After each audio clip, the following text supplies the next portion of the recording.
here. Thunder Talk with today is the last six matches that we are going to see teams perform this evening. Oh, yeah. All these numbers here. You would have been familiar with it, especially if you join us for the past few days. The emphasis here is four matches will be played per group. Technically, per team will play four matches only. So they only have four matches to catch up to the points of whatever goal do they have, especially for those top teams up there who's like stacking up. And the points were really close the last we reviewed it yesterday.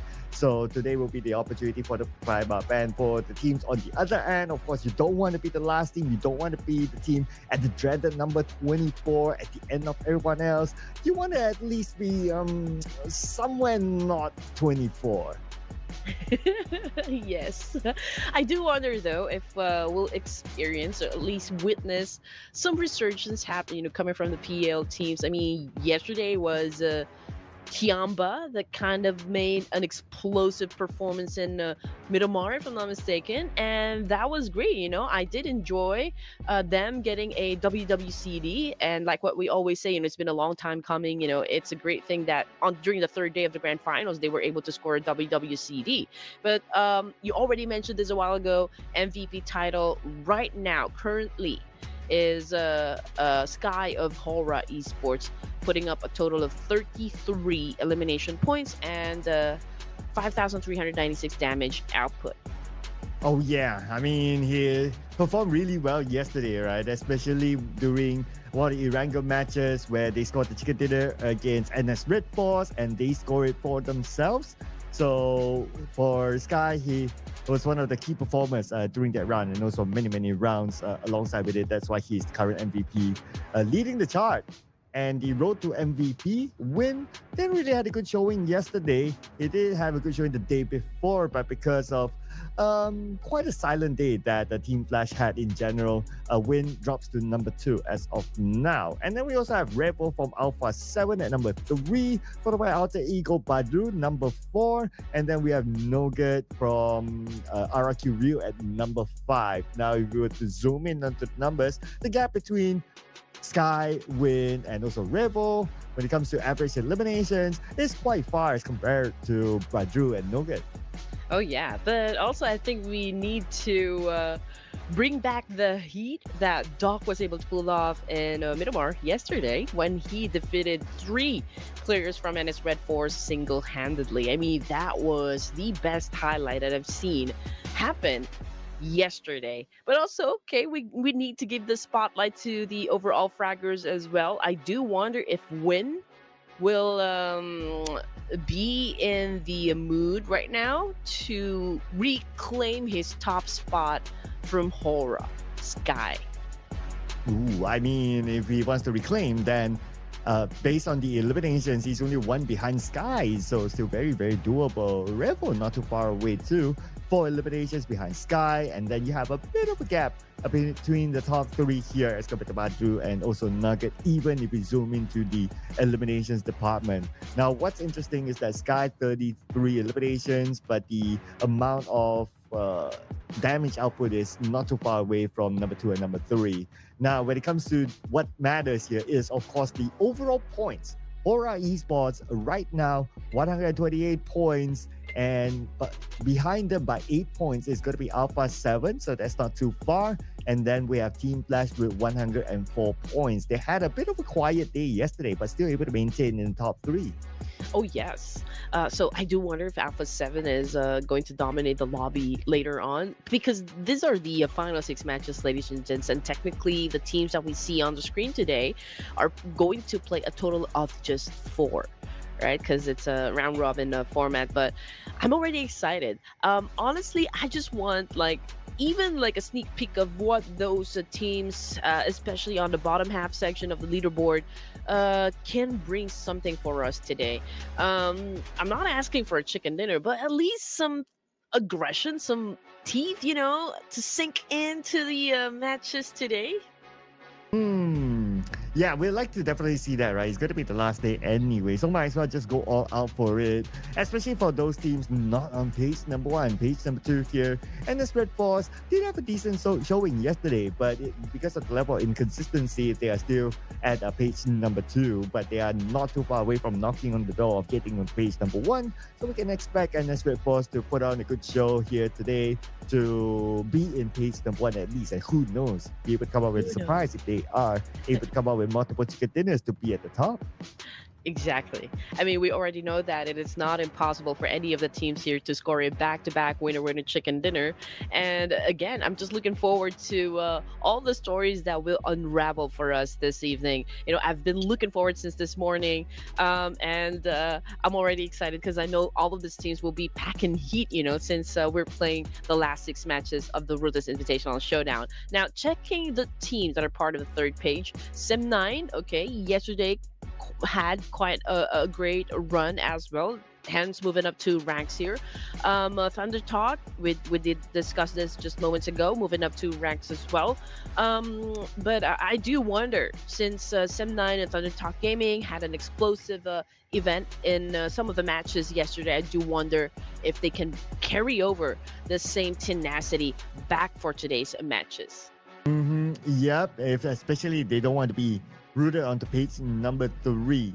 So Thunderthought did score one of the chicken dinners yesterday in one of the Mirama matches, and how they did it is that they play in the middle of the circle, whereas most of the other teams actually play on the outer side. So they kind of cancel out each other, allowing Thunderthought Gaming to show up at the very end to just wrap things up. But there was also one very interesting moment, if you were to remember, that Doc from Formidable Vice pull off a 1v3 against NS Red Force. That was definitely one of the biggest highlights yesterday.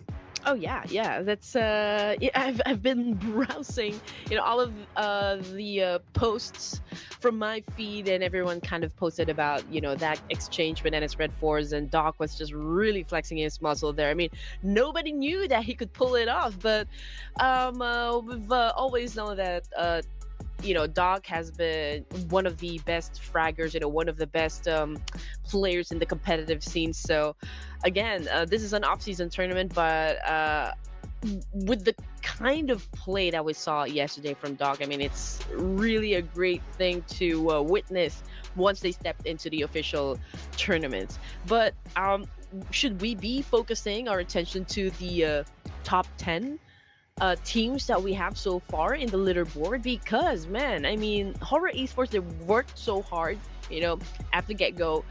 They maintained their lead. Alpha 7 definitely, like, I feel like they're gonna catch up with Horror Esports. So we'll definitely see maybe a tug of war happen, not just with Alpha 7, but perhaps like Team Flash, RQ even, and for Miracle Vibes. Yeah, I mean, those teams that you mentioned, all of them are definitely teams that are super duper good, and they can potentially put off a surprise, especially like RRQ. They came close many, many times. And if we were to look at the games that we'll be playing today, well, we have a total of 6 matches for us to watch. But for the teams to play, they'll be playing a total of 4 matches because we are going through a round robin format for today. And we're going to start off with Erangel. We're going to switch it up with Mirama, going back and forth until the 6th game, where we'll end in Mirama. And that's where we'll wrap things up for the day to decide on who's going to be the winner of this series, which is the Ruthless Invitational Showdown, already season 9. We're going to go a decade by the next season. Oh yeah, oh yes. Now I do wonder, because we've been playing Erangel and Myanmar for years now, and there's a new map, which is called Rondo. I do wonder if that's going to be included in the list eventually. And will Vikendi still be? I mean, does it still have a chance to get included in the competitive scene?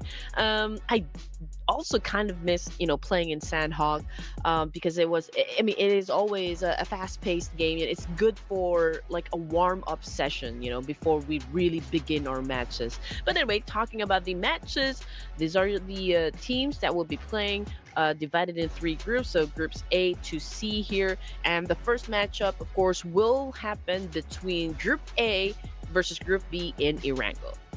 Oh yeah, so we're gonna round robin it again. If you don't see your favorite team in that particular round, they're probably gonna play in the following round, ladies and gentlemen. And just to recap on some of the top performers in the Erangel match itself, Hora Esports still at number one with the highest average rank points, way ahead of all the other teams, highest average damage. And then we have Alpha 7, followed by Vampire Esports, and also Void Donkey. They're still up here despite them did not score any chicken dinner yesterday. Yeah, you're right.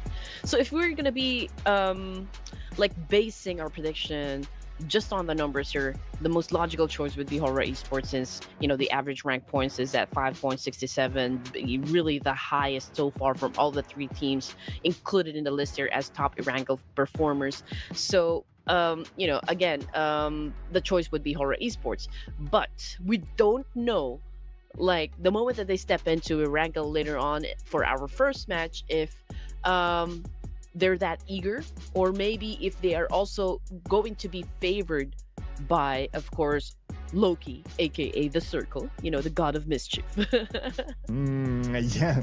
So the circle is now the god of mischief. Yeah. After we got like a couple of interesting circles yesterday, especially in the Miramar matches, where one of the circles, Beanie actually got the chicken dinner by a surprise, staying in the middle of the circle, and towards the end, well, he played very, very smartly considering that he was the only player left. Now, in our first match, we are not going to see Beanie because he's in Group C with NS Red Force. So we will be seeing him coming in next. Now, RW, they had an off day yesterday. We didn't see them play. So hopefully we get to see RW today. Saat aku butuh kopi, ya kopi ABC. Oh yeah, we did mention that yesterday. Also, I do wonder because I see someone type it down there in the comment section that Horror Esports the original roster will not be playing. Is it going to be the academy players that's going to play?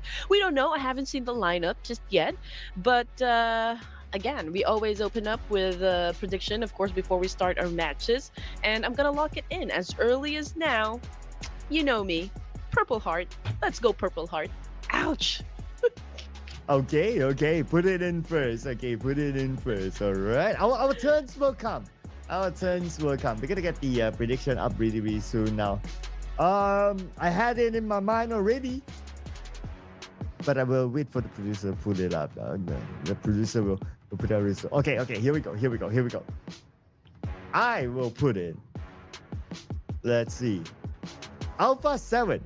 Let's go. Okay. All right. Let's Tough bring on one the boys and of tough Brazil two. to the samba.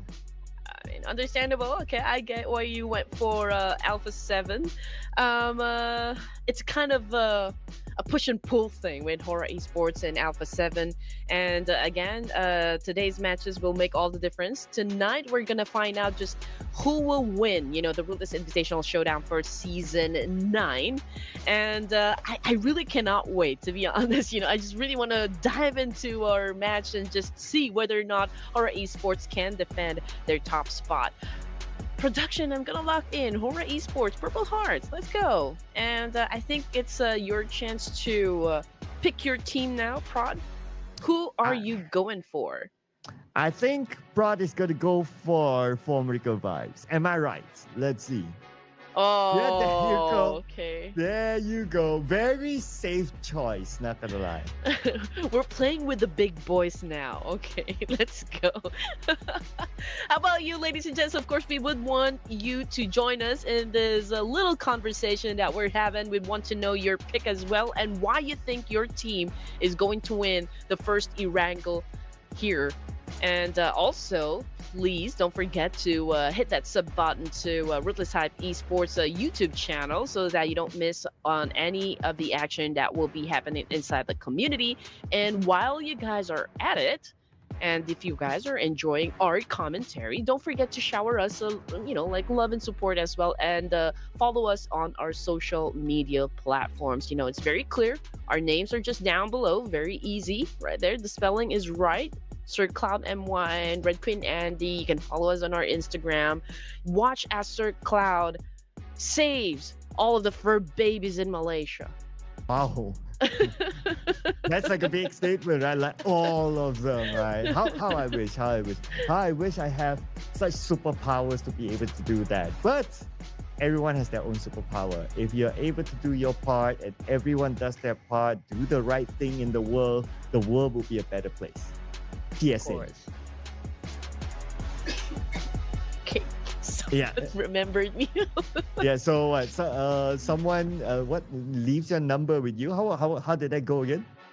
Okay, so if you like if you no, not really choke, like okay, maybe partly okay, mild choke, or like if you suddenly coughed, what we do in the Philippines now, we ask you to give us a number, so that would correspond to a letter in the alphabet, right? So let's say for example you coughed and I say okay, give me a number, and you say 10. Oh, and then that corresponds to J in the alphabet, right? It's J. So you just kind of think of a person that you know is close to you that starts with the letter J. But what if I give you like 5,343? Then what letter comes out? I don't know. How many letters do we have in the alphabet anyway? Like, do we have to like, okay, go to Z and then we turn back in and then you count like 5 Maybe, million? maybe, but I won't do that. But I'm impressed, you know. I'm impressed with the fact that you know exactly J is the 10th letter. Is it? Yeah, it is, right? It is? Now I I'm mean, I don't know, right? I need to count like A, B, C. A, B, C, D, E, F, It G, is. H, I, J. Oh, yeah, okay. Why? Yeah. Did you just try? Like, did you just try or did you No, know it's by just heart? like no, I don't know. I don't know I don't know it by heart. It's just like maybe like fast thinking like A, C, D, E, F, G, okay, 10, J. Yeah. That's really fast. This is AI. That's why Red Queen. No, just Wow. kidding, guys. We can call this Red GPT now, yeah? Red GPT. Okay, trivia then. Try this. What number is K? I don't know. Now I'm pressured. My brain is just stopped working. Okay, I was trying. You know, sometimes there's also delay with AI, so Yeah, totally there understand. is. But so many AIs actually being rolled out now. But you know what else is gonna roll out? It's our Mets number one, ladies and gentlemen. We're gonna roll out into Iorango. Here we go. Whew, man, have we been waiting for this to happen? You know, we've gone through grueling matches, and finally today is the last day. We're gonna find out who will be crowned champions for the Ruthless Invitational Showdown, and what a way to kick things off, of course, in the OG map that is Erangel. You know this by heart, you know this map inside and out. Let's see who's gonna be winning the fight. Oh yeah, with the flight path from Kaminsky all the way down to military base. So yesterday we saw a fight inside of Kaminsky involving two different teams. Now for match number one, looks like RRQ is going to get their own space, so it's going to be A-OK. And we regularly see multiple fights inside of Yasnaya with the flight path just right on top of it. That could potentially still happen with Aura Esports dropping in the regular drop spot into Yasnaya. And I believe there's an overlapping team, and that should be Team Flash on screen. Yeah, okay. Oh, shotgun. And first here on screen, ladies and gents, are the boys of A1 Arrow. And we can see that already sports are getting tagged one by one. We already have like two players already knocked down on the ground here. Or, yeah, no, already out of the game. So that was fast. I'm not sure if they're already losing the fight here up against A1, but Sky is still alive, so there's still a chance there. But yeah, okay. So A1 Arrow was the first team to get the boot out of Erangel. Horror Esports amazingly survived the fight, but they're not out of the woods just yet because I feel like Team Flash is about to crash this compound. Oh yeah, here comes the win on his way. And Hugh is on the right side now, coming into the compound as well. They know they have the man advantage after looking at the elimination feed, and now they are rushing in after getting a decent loot on the other side of town to manage to infiltrate. Bo and Tops on his way. Mm-hmm. Tops looking to cook a nade as well. Baz is just trying to find an opportunity here to get closer to the building, but Sky and Sleepy kind of got each other's backs. All right, Sky cooking up a nade. Probably will throw it up against Win here, and Zai's okay. He threw it outside to Bows, but Bows was able to remain elusive.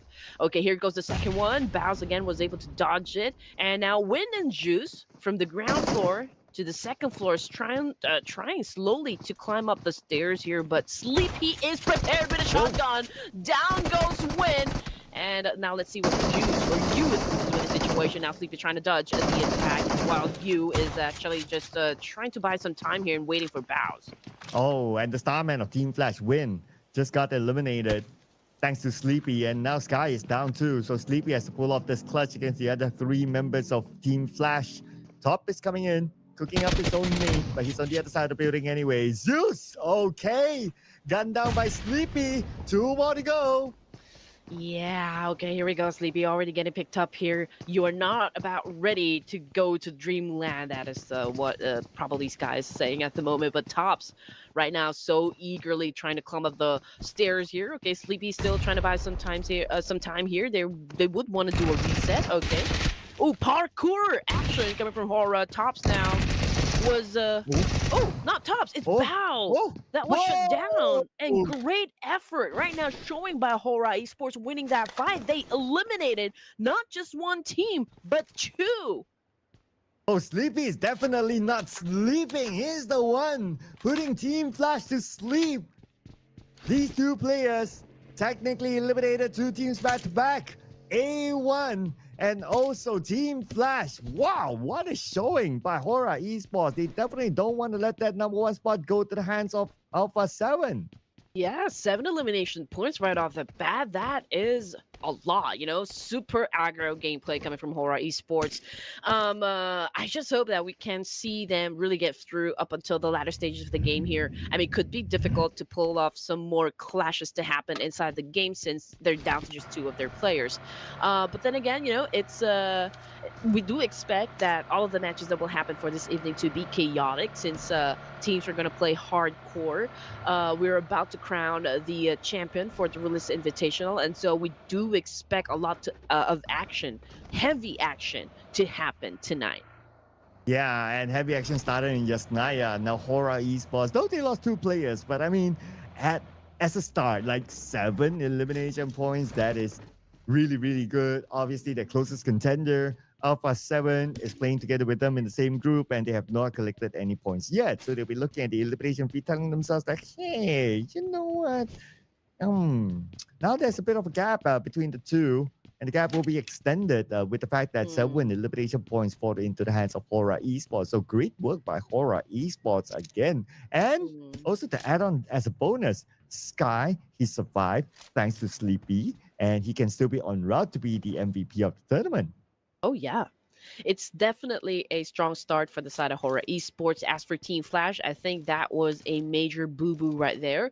I mean, if they really want to make a statement, that's not the way to open up the match. But then again, they still have a chance to make up for it. We still got more matches to come around. But anyway, most of the teams right now are just doing, some more pillaging. And of course, some of them are busy with rotations. But just to give you guys an idea about the position of teams, we got D plus Kia already in the middle, pretty close with Sem9 as well as Alter Ego, whereas and Hora Esports looting through Yasnaya Ponyana because they've already defeated 2 teams there, and so they have Yasnaya all to themselves. As for Alpha 7, okay, they're onto the side of north side of Jorgapool, and down below are the boards of GLU and LGD, and since the circle is pretty near, I'm not sure if we're going to witness a 3-way battle to happen, or maybe they will prioritize to get inside the circle and find a comfortable spot there for a moment.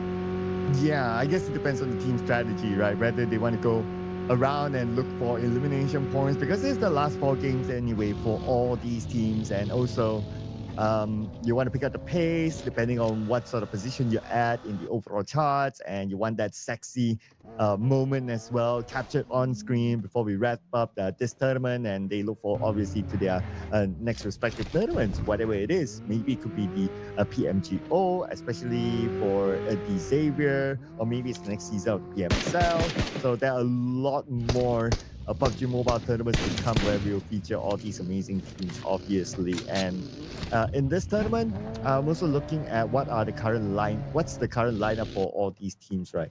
So for Medical Vibes, they're not playing with Baron. They are going to be playing with Refuse this time, maintaining the same lineup as yesterday. I feel like the main lineup for former Cult Vibes would be Refus Dog, and Tops. I think Baron would be kind of their secret weapon, so to speak. That's just how I feel it. Because right now, this lineup is super aggressive. I think they complement each other well, especially Tops. He's always known to be quite an aggressor inside the game, and that is also despite the reputation of Joel and Doc. So imagine it's like they are like a heavy machinery. Like they're this that shotgun or machine gun that we always speak of, that's been killing all of the players inside the game. It's like that. They're a well-oiled machine right now. Yes, they absolutely are, right? I mean, whatever the result at the end of the day for them, this is probably like a scrim for them, right? For them to try Hmm. stuff out and for them to get used to all these different kind of circles. Just like this kind of circle right now that we can see. This is actually a pretty tough circle because of that river in between. So teams will be divided to like whether they want to play on the northern side or on the southern side. So far, it's more like a 50-50. But on the elimination feed, we have Alpha 7 in action. And on screen here, we have Hasby from GLU squad shooting onto Carrillo. Carrillo left alone, but good cover Mm. from the other side. Yeah, just like what we predicted, ladies and gents. Alpha 7 now having an exchange with GLU right at the edge of the circle here. Coming fresh from Georgesville area. But I'm telling you, ladies and gents, GLU is not looking too good at this point. I mean, Mafioso, yes, is a bit damaged, to be honest, but Alpha 7 is quite aggressive. You know, with this clash, and I feel like they're really on a mission right now to be at the top spot for the Ruthless Invitational Showdown. I mean, I can understand why they want to do that, because this is their first time to join in the community tournament.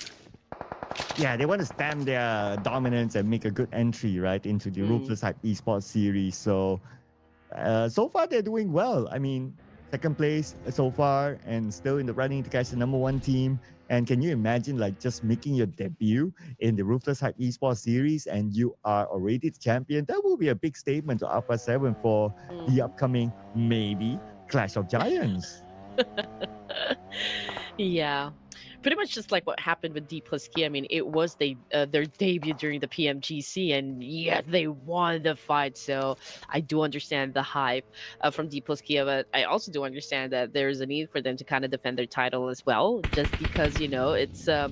I mean, there are still people that are kind of skeptic about their win, saying that it's all just luck. So this is their year that they should be proving that they didn't win it by luck. They really won it by sheer force and determination to get that crown.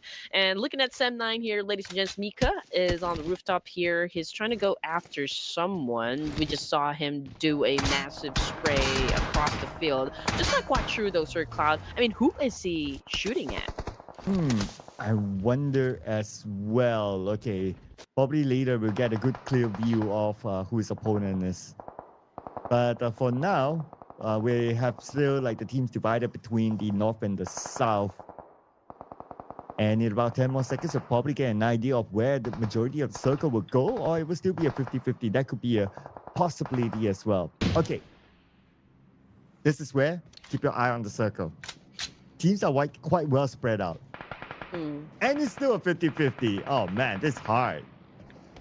It is hard. D plus Kia is not engaging. They're waiting, for teams to get to their position. I feel like this is a great strategy being pulled off by D plus K. I mean, Alter Ego Errors is right in front of them, coming from the east side, as well as Team Secret. So let's see if they will eye that very compound where D plus K is currently staying at. But as of the teams that are Duh, lapar nih. Ini snack gue. Snackin yogurt. Snack yang gak ribet, ngenyangin. coming from the northern side, it's a network of roads here. So ASI 8, RQ, we've got 4 Miracle Vibes as well. Alpha 7 is scouting the northern side, looking for the best entry point here. Hmm. So Alpha 7 is not interested in taking those big fights yet. I guess that's because like we still have a lot of players or teams left Mm. in the battleground, and looking at the circle because it's divided, like the possibility of if you take a fight now, another team will be looking at you since we're at stage 3 with this kind of split circle. So you don't want to be engaged that early on, especially if you're also taking the number 1 spot. But for Aura Esports, the number 1 team, you can see that they're not interested in engaging too, but totally understandable. I mean, they have 2 players left. Yep, they gotta focus on longevity for now. I mean, it's just stage 3, and we still got a lot of teams inside the game, and so there's a need for them to chill, for now. They're trying to take their time, but oh man, what a shot though coming from Carillia through the window once again. That is such a great view and a great takedown. So Alpha 7 managing to pull off 4 elimination points, and Carillia bagged 2 of them. And now it's time for Alpha 7 to get into the circle from the north. RRQ in front of them. Carrillo, as usual, doing the scouting work. He sees RRQ, but RRQ, they're quite split out. So it's a matter of them gathering information on where exactly the other members of RRQ are at from the engagement. And RRQ taking the preemptive strike to try to shoot them away and not allowing them to come any closer. And looking at RRQ's position, it's not bad since they're close with the bridge, but because of that kind of position, looks like Alpha 7, they want to take over it. Okay, so Alpha 7 again, full aggro mode, I can say. They were scouting the northern side just moments ago, right? Trying to find the best entry point, but they just know that teams are quite spread out already, and there's a need for them to take this fight up against RQ. And Alpha 7, right now, just putting in a lot of effort here to take down, the rest of RQ. We've got Swavel with a massive spray, but wasn't able to hit his target. Carrillo tried to dance it off, and yeah, he was able to score that point. Wow, Oh! very objective gameplay by Alpha 7.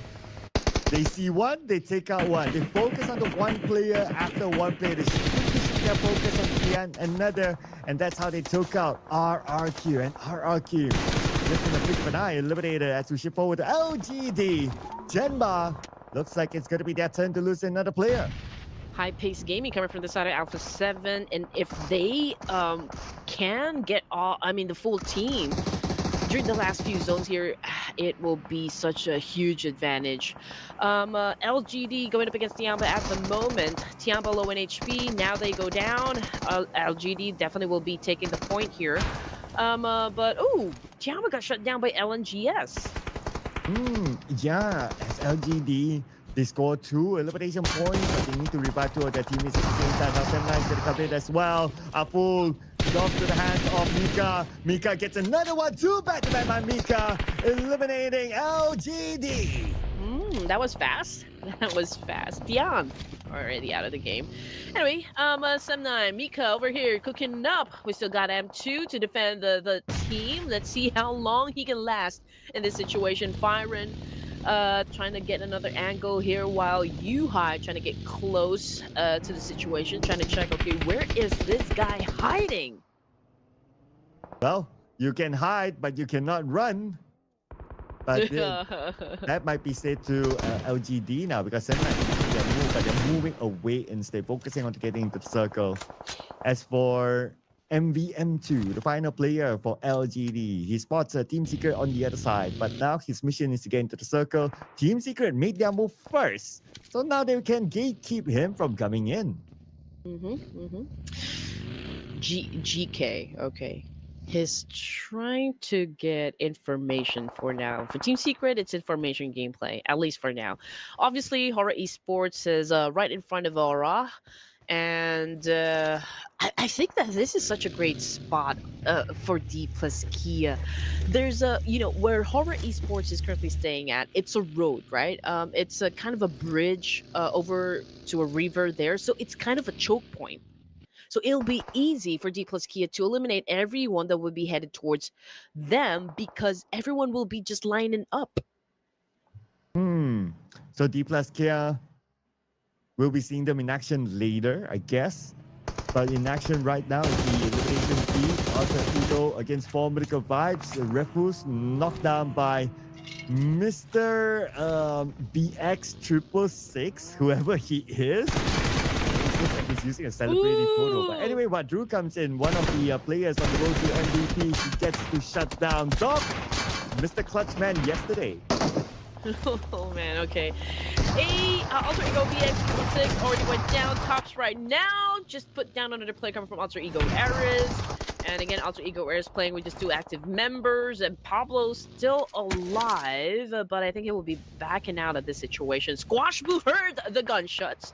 So I do wonder if Alpha 7 will be joining into the mix here. But coming off the kill feed, another player from Alter Ego Ares bit the dust. And so I feel like there will be no coming back from that one. But when it comes to being aggressive, Alpha 7 is taking control.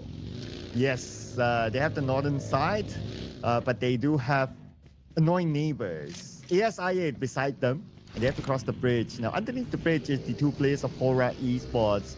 And Alpha 7, once they cross the bridge, they have to deal with D plus Kia. So a lot of adversaries here for them to figure out on how they want to manage this one because Circle doesn't favor them. Anyway, ASI8 is the team that they need to deal with first, but they can still zoom across while Yeah. ASI8 left behind. And that looks like the decision that Alpha 7 is taking. So Horror Esports is staying under the bridge. And Alpha 7 kind of decided, okay, Rick is going to go and swim, but they are definitely caught off guard there by sleeping Horror Esports. Squashable already out of the game, and oh man, nasty! Nasty gameplay coming from Sleepy here, eliminating 3 players coming from Alpha 7. And here comes the fourth one, ladies and gents, but Alpha 7, Mafioso, was able to defend himself, but unfortunately, we cannot say the same for the rest of the players of Alpha 7, but that was it as well from the side of Hora. But they did exit the game with 11 points. So that is still top-notch, I can say. Yeah, and they heavily injure Alpha 7 as well. So I guess it's job done. Mission complete for Hora Esports in game number 1 to keep them abreast of Alpha 7. But now putting focus on the Team Secret going up against 7-9 as Dongjin. We're coming from the window with the DBS. And looks like Team Secret, they won the fight against 7-9. They defended their compound, did not lose any players, and they are dominating at the same time with 5 elimination points. So here we go. We're about to step in to the critical moments for game number 1. ASI8 making their way headed towards D plus Kia. Now, D plus Kia doesn't have to worry about, the west side for now because Team Secret is right there gatekeeping LGD. And we can see on the screen Trang here putting down M2 and just, taking LGD out of the equation here. So the end game would involve Team Secret, ASI8, and Alter Ego Ares. Alter Ego Ares, understandable that they are the least that we expect to win that winner chicken dinner since they don't have the manpower for it. Now ASI8, since they are within the line of sight of D plus Kid, could be hard for them to get inside, but not if Team Secret actually decides that okay, it's time for us to fight as well. Then pesan Grabcar hemat sekarang. Sobat hemat buat jalan ke kantor, pergi nongkrong, kemana-mana paling hemat. Mulai 10.000 plus extra cashback. D plus Kia will not be in a very good position. Well, they have not picked up any elimination points yet, but they're going to start off by fighting against Team Secret. But Team Secret, they have the man advantage right now against D plus Cat, taking out Forest. And Team Secret, not only team with full squad, so far so good. But they're playing by the edge of the circle right now. Still, they must put focus onto D plus Cat, who has that compound. See, if there are 2 teams gunning you down, like the case with D plus Kia, it could be hard, to defend the very compound since you're trying to manage 2 teams here. Team Secret, we can see them trying to shoot at chips here of D plus Kia. We got Frankie just right across, as well as Trang. ASI8 is kind of holding out. They're waiting. Okay, what will happen between Team Secret and D plus Kia for now? But for Alter Ego Eras, they're still on the outskirts here, not joining into the mix here. But Kuna just spotted Mafioso from under that bridge. Oh, I can't believe that Mafioso is still in the game now. All right. Is this still? Okay. Oh, that's a member of ASI8 instead. So they're playing by hiding underneath the bridge. Yeah, it's going to be pretty crowded if they come up from that bridge. But anyway, those teams on the outer side, they have to find their own space. But D plus Care and their position, using this compound as a fortress especially, is kind of making it hard for Alter Ego and Team Secret to find a spot within the circle. Yeah, I do wonder, like, okay, they are in the middle, they have a fortress, but, like, it will be hard, again, to manage all of those three teams trying to gun you down at the same time, because you just need to be wary of every direction, to be honest, and they're down to just three players, so they don't have much firepower to, I don't know, to push through, but then again, it all boils down on execution.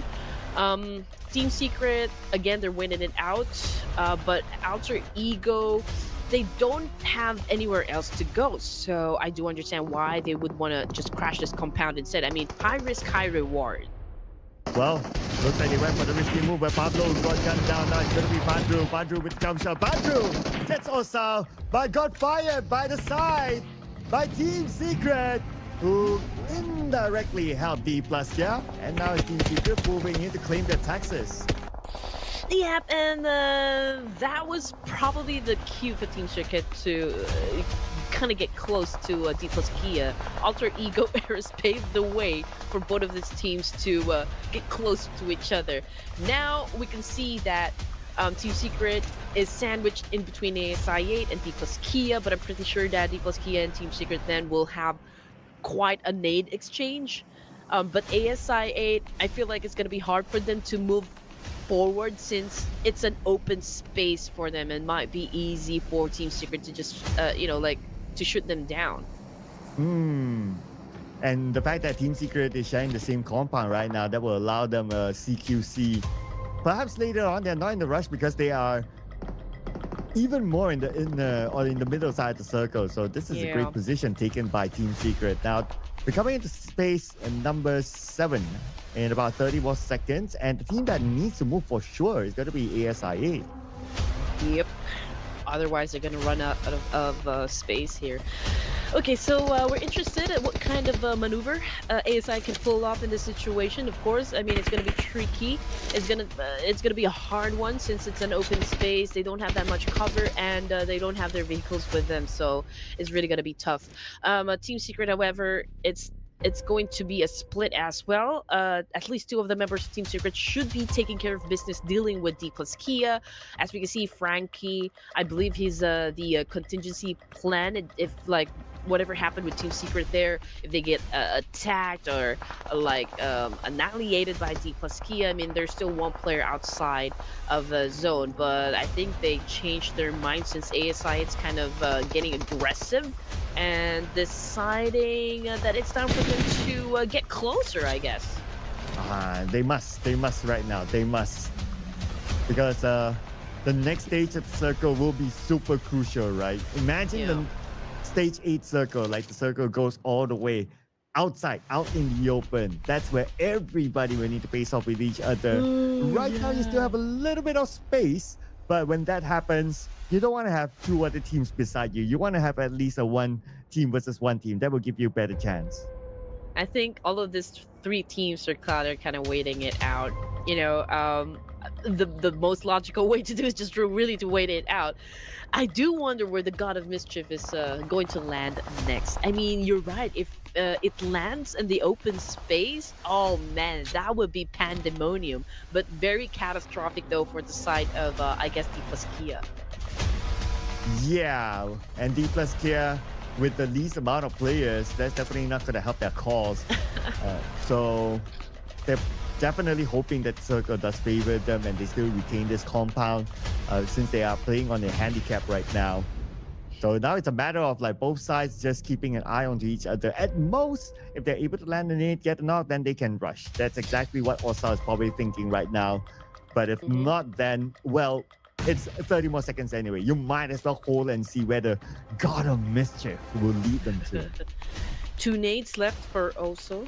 At this point, they should be managing their resources as well, because they know that the big fight is definitely happen, or will happen in just a while here, ladies and gents. 10 more seconds before we move into stage 8, and we'll find out where the next circle will land. Is it going left?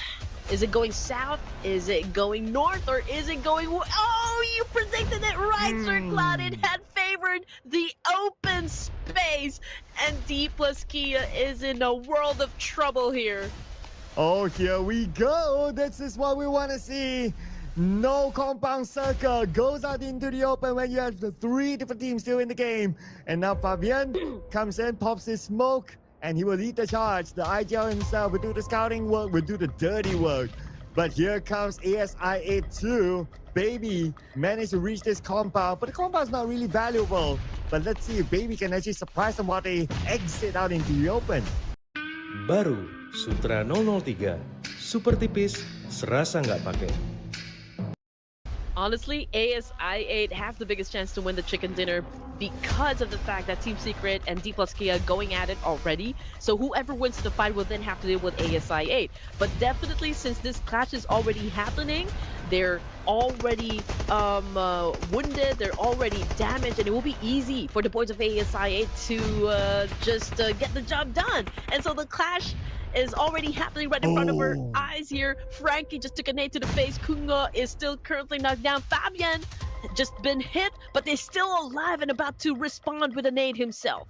And Baby with his own nade. He wants to secure that point for himself, and he takes it out of Kungo. And we have a couple more players to go right in front of him, including Frankie, who's currently down. But Baby, maybe he's out of utilities at this moment, so he's gonna hold it off for now.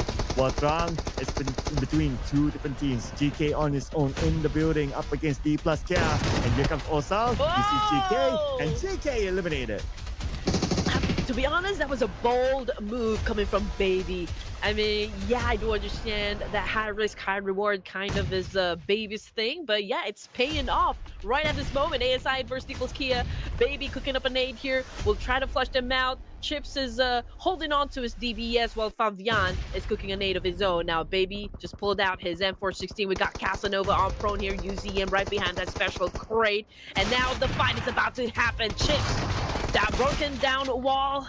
He's jumping with a DBS. Let's see who will get knocked down first. Oh, here comes Chips from the side with the DBS. He got his target, but the trade-off happened. Casanova got Fabian instead. And now the name from the other side. And who got it? Who got it? At the end of the day, it's going to be ASI Esports that came in later after the two-way war between D plus Kia and also Team Secret to take away the chicken dinner. Strong start for the Pakistani here. ASI8 are making a statement at the beginning of day number 4 of the Grand Finals, match number 19. And man, what a way to get that winner chicken dinner. Oh yeah, absolutely, right? And what a way to start off the day with a chicken dinner for ASI8 Esports. Whew. And what a game it was. I mean, it was a 4v3v4 towards the end. It could have been anyone's game to score that chicken dinner.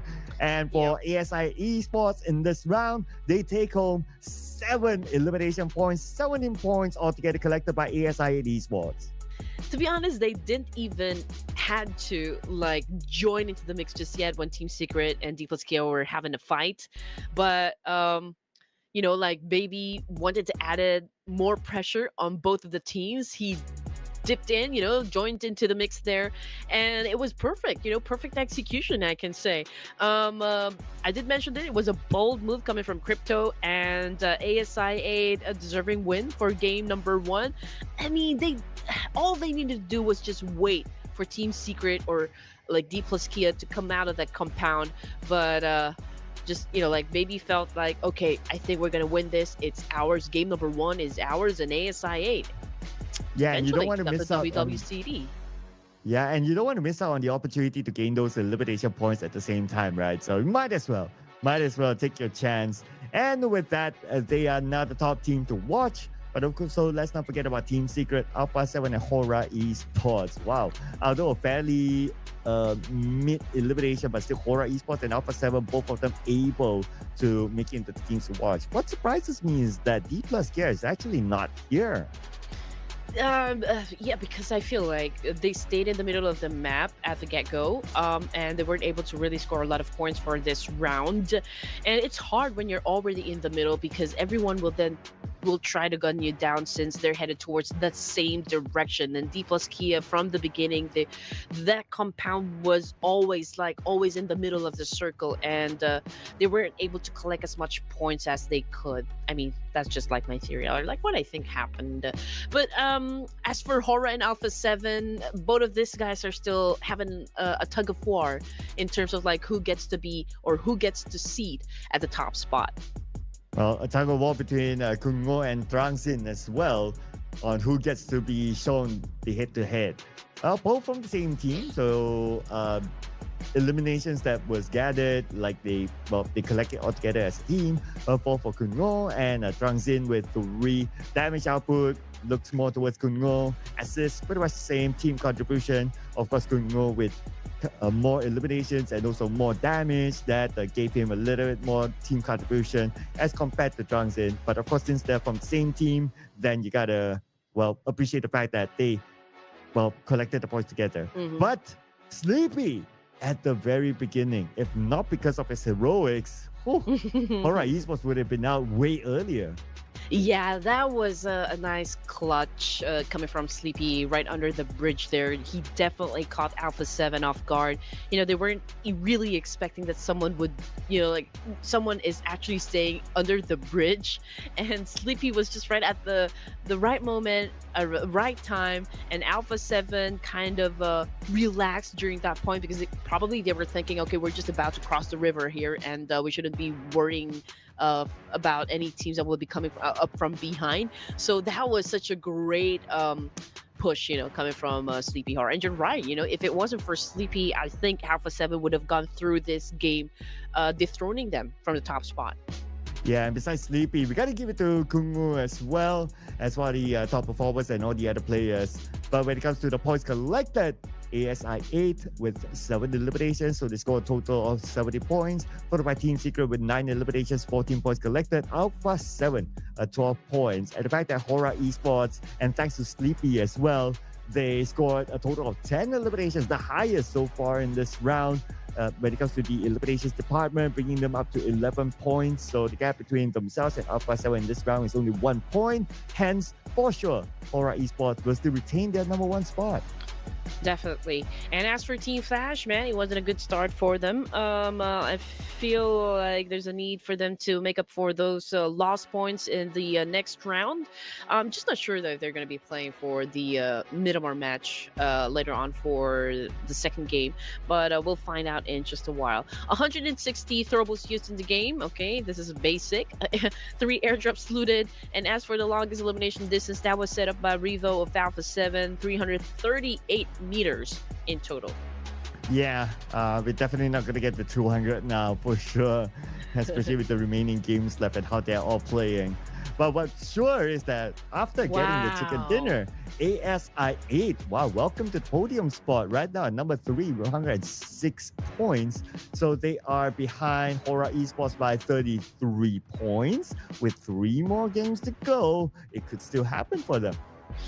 Okay, we see some reds, right? But it doesn't mean that because of their gameplay from the first match, that's the reason why they're moving down ranks. Some of these players like BTR will be playing on Miramar on the next round. That will be their first game. So we'll wait if BTR can make a difference for today's set of matches. And as for the second page, I can see Team Secret moving up 4 ranks here, total of 55 points. Currently tied up with 4 Thrives, and 4 Thrives definitely will be coming into play later on, so there's a chance for them to move up ranks as well. D plus Kia, moving up one, even with Alter Ego Eras. It was an unfortunate position for Alter Ego Eras, to be honest, and the fact that they were down to just two of their players. Um, it was a great crash to that compound up against the Pubg. Unfortunately, since they don't have the manpower to pull off a win coming from that clash, yeah, they exited the game. And not being able to be part of that end zone that we witnessed just a while ago. Hmm. I'm also looking at the unfortunate situation of A1 Arrow, right? They were on at least page number 2 before this, but now they dropped to page number 3 and number 18. So the last page is obviously the page that nobody wants to be in, but there's 3 more rounds to go for teams like A1 Arrow and all the other teams who have already played a game number 1. But of course, some of them are going to be taking a break. After this, we're going to be introducing teams from Sebarkan loker resmi hanya dari Jobstreet. Group C. But before we do that, we'll be taking a short break, ladies and gentlemen. So don't go anywhere. We'll see you guys after this.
And what a game one it was, ladies and gentlemen. Welcome back to the Ruthless Esports Invitational Showdown Season 9. And we're still here with you as the storytellers. My name is Sir Cloud, together with Red Queen and A1. Well, ASI8, very similar names. We scored the chicken dinner earlier on. So none of us got our prediction right, but it's okay. We still have games more to go. I feel like, ASI is kind of making a statement for the Ruthless Invitational Showdown. I feel like they're also in the mood to be at the top spot here. I mean, it was an aggressive opening from ASI8. Calculated rotations, good zone control. They waited for the right opportunity to get in there and score some points and even got the winner chicken dinner for the first match this evening. So it's going to be an interesting night for us, ladies and gents. And that's what we all want, right? I mean, let's just have fun, cheer for our favorite teams, cheer for our favorite players, because hey, this is the Ruthless Invitational Showdown. Yeah, we can see all the purple hearts and all the multiple color hearts and all the flags in the comment section. So it's great to see a lot of support for your favorite team. And of course, this is the last day. And some of these teams, 3 more games to go in totality because we are going through a round robin process. So Yes, some teams might be taking a break from a particular match, and some teams might be making their entrance into the particular match. So before we head on to that and what are the teams that we're playing, we're going to review again top Mirama performers. And this is where it gets exciting right now. Okay, since Team Flash didn't exactly have a good game just a while ago, I think I already know who I'm going to pick in the next round. But of course, we do want you to know about all of the top Miramar performers for this Ruthless Invitational Showdown. We got RQ, we got Horror Esports again, we've got NS Red Force coming from Korea, and out of the list that we have here, it's NS Red Force that took most of the average rank points here, a total of 3.67. So again, if we're just going to base it off of the numbers that we see on the screen, the best choice would be NS Red Force. Yeah, when it comes to rank points, because they know how to survive in such a large, vast map. And they did perform well yesterday, but today will be another brand new day that they need to put on performance. And of course, this is going to be the debut of NS Red Force together with the other teams from Group C. That includes some of the big names here like BTR, like the Xavier, Vampire Esports are also in this group. Thundertalk Gaming, they did score a chicken dinner in a Mirama match yesterday, and I wonder if that's going to be in our prediction. I feel like Horror Esports will try to solidify their status in the overall rankings just because they failed to get the chicken dinner from the first match. But it was an explosive number of elimination points that they were able to set out during game number 1. So it's, a lot of choices here. But I also feel like Team Flash is just gonna have a lot of clutches in the game. So I don't know. Maybe production should go first. Ooh, okay. What? You asked for it. Okay, Let me guess, fine. they took your prediction. Ketombe basah balik-balik lagi. Mungkin shampoo kamu nggak 100%. Ayo kita cek. Mohon ke Head and Shoulders, teruji klinis. Hingga 100% bebas ketombe basah, melindungi kulit kepala. 100% PD. Head and Shoulders. Yang ini gimana? Super juga kan? Super. Mengandung serat untuk pencernaan. Outside, ahlinya oat milk. Okay, fine. It's okay. But since I also picked Horror Esports, okay, I'm gonna go back-to-back Horror Esports for my team prediction. I feel like this time they're gonna nail it. So, Horror Esports for me. Okay. Oh, okay. Oh, production changing its mind. All right. Production, you said your Team Flash. Okay, maybe changing its mind. Oh, changing their choice. Right. Okay. Who are you going for, Sir Cloud? Now I want to see what production picks first, right? Oh, the Xavier. Okay. Okay. So just to make it fun, I'm gonna pick Team Flash. And Okay. if Team Flash gets it right, the, Oh, Team Flash is not gonna play oh for this round? yeah, okay, Why? they're not playing, but they are. Okay, all Oh, right. okay, all right, all right, all Oh right. well, I guess it is what it is. Okay, okay. If that's the case, right? I want to go with production's comfort pick. Let's bring on the voice of Four Miracle Vibes. Oh man, okay. Uh, Not what? playing as well. What's everyone doing? It's too early. Oh, Uh, okay. yeah, they're Okay. part of Group B. They're part of Group B.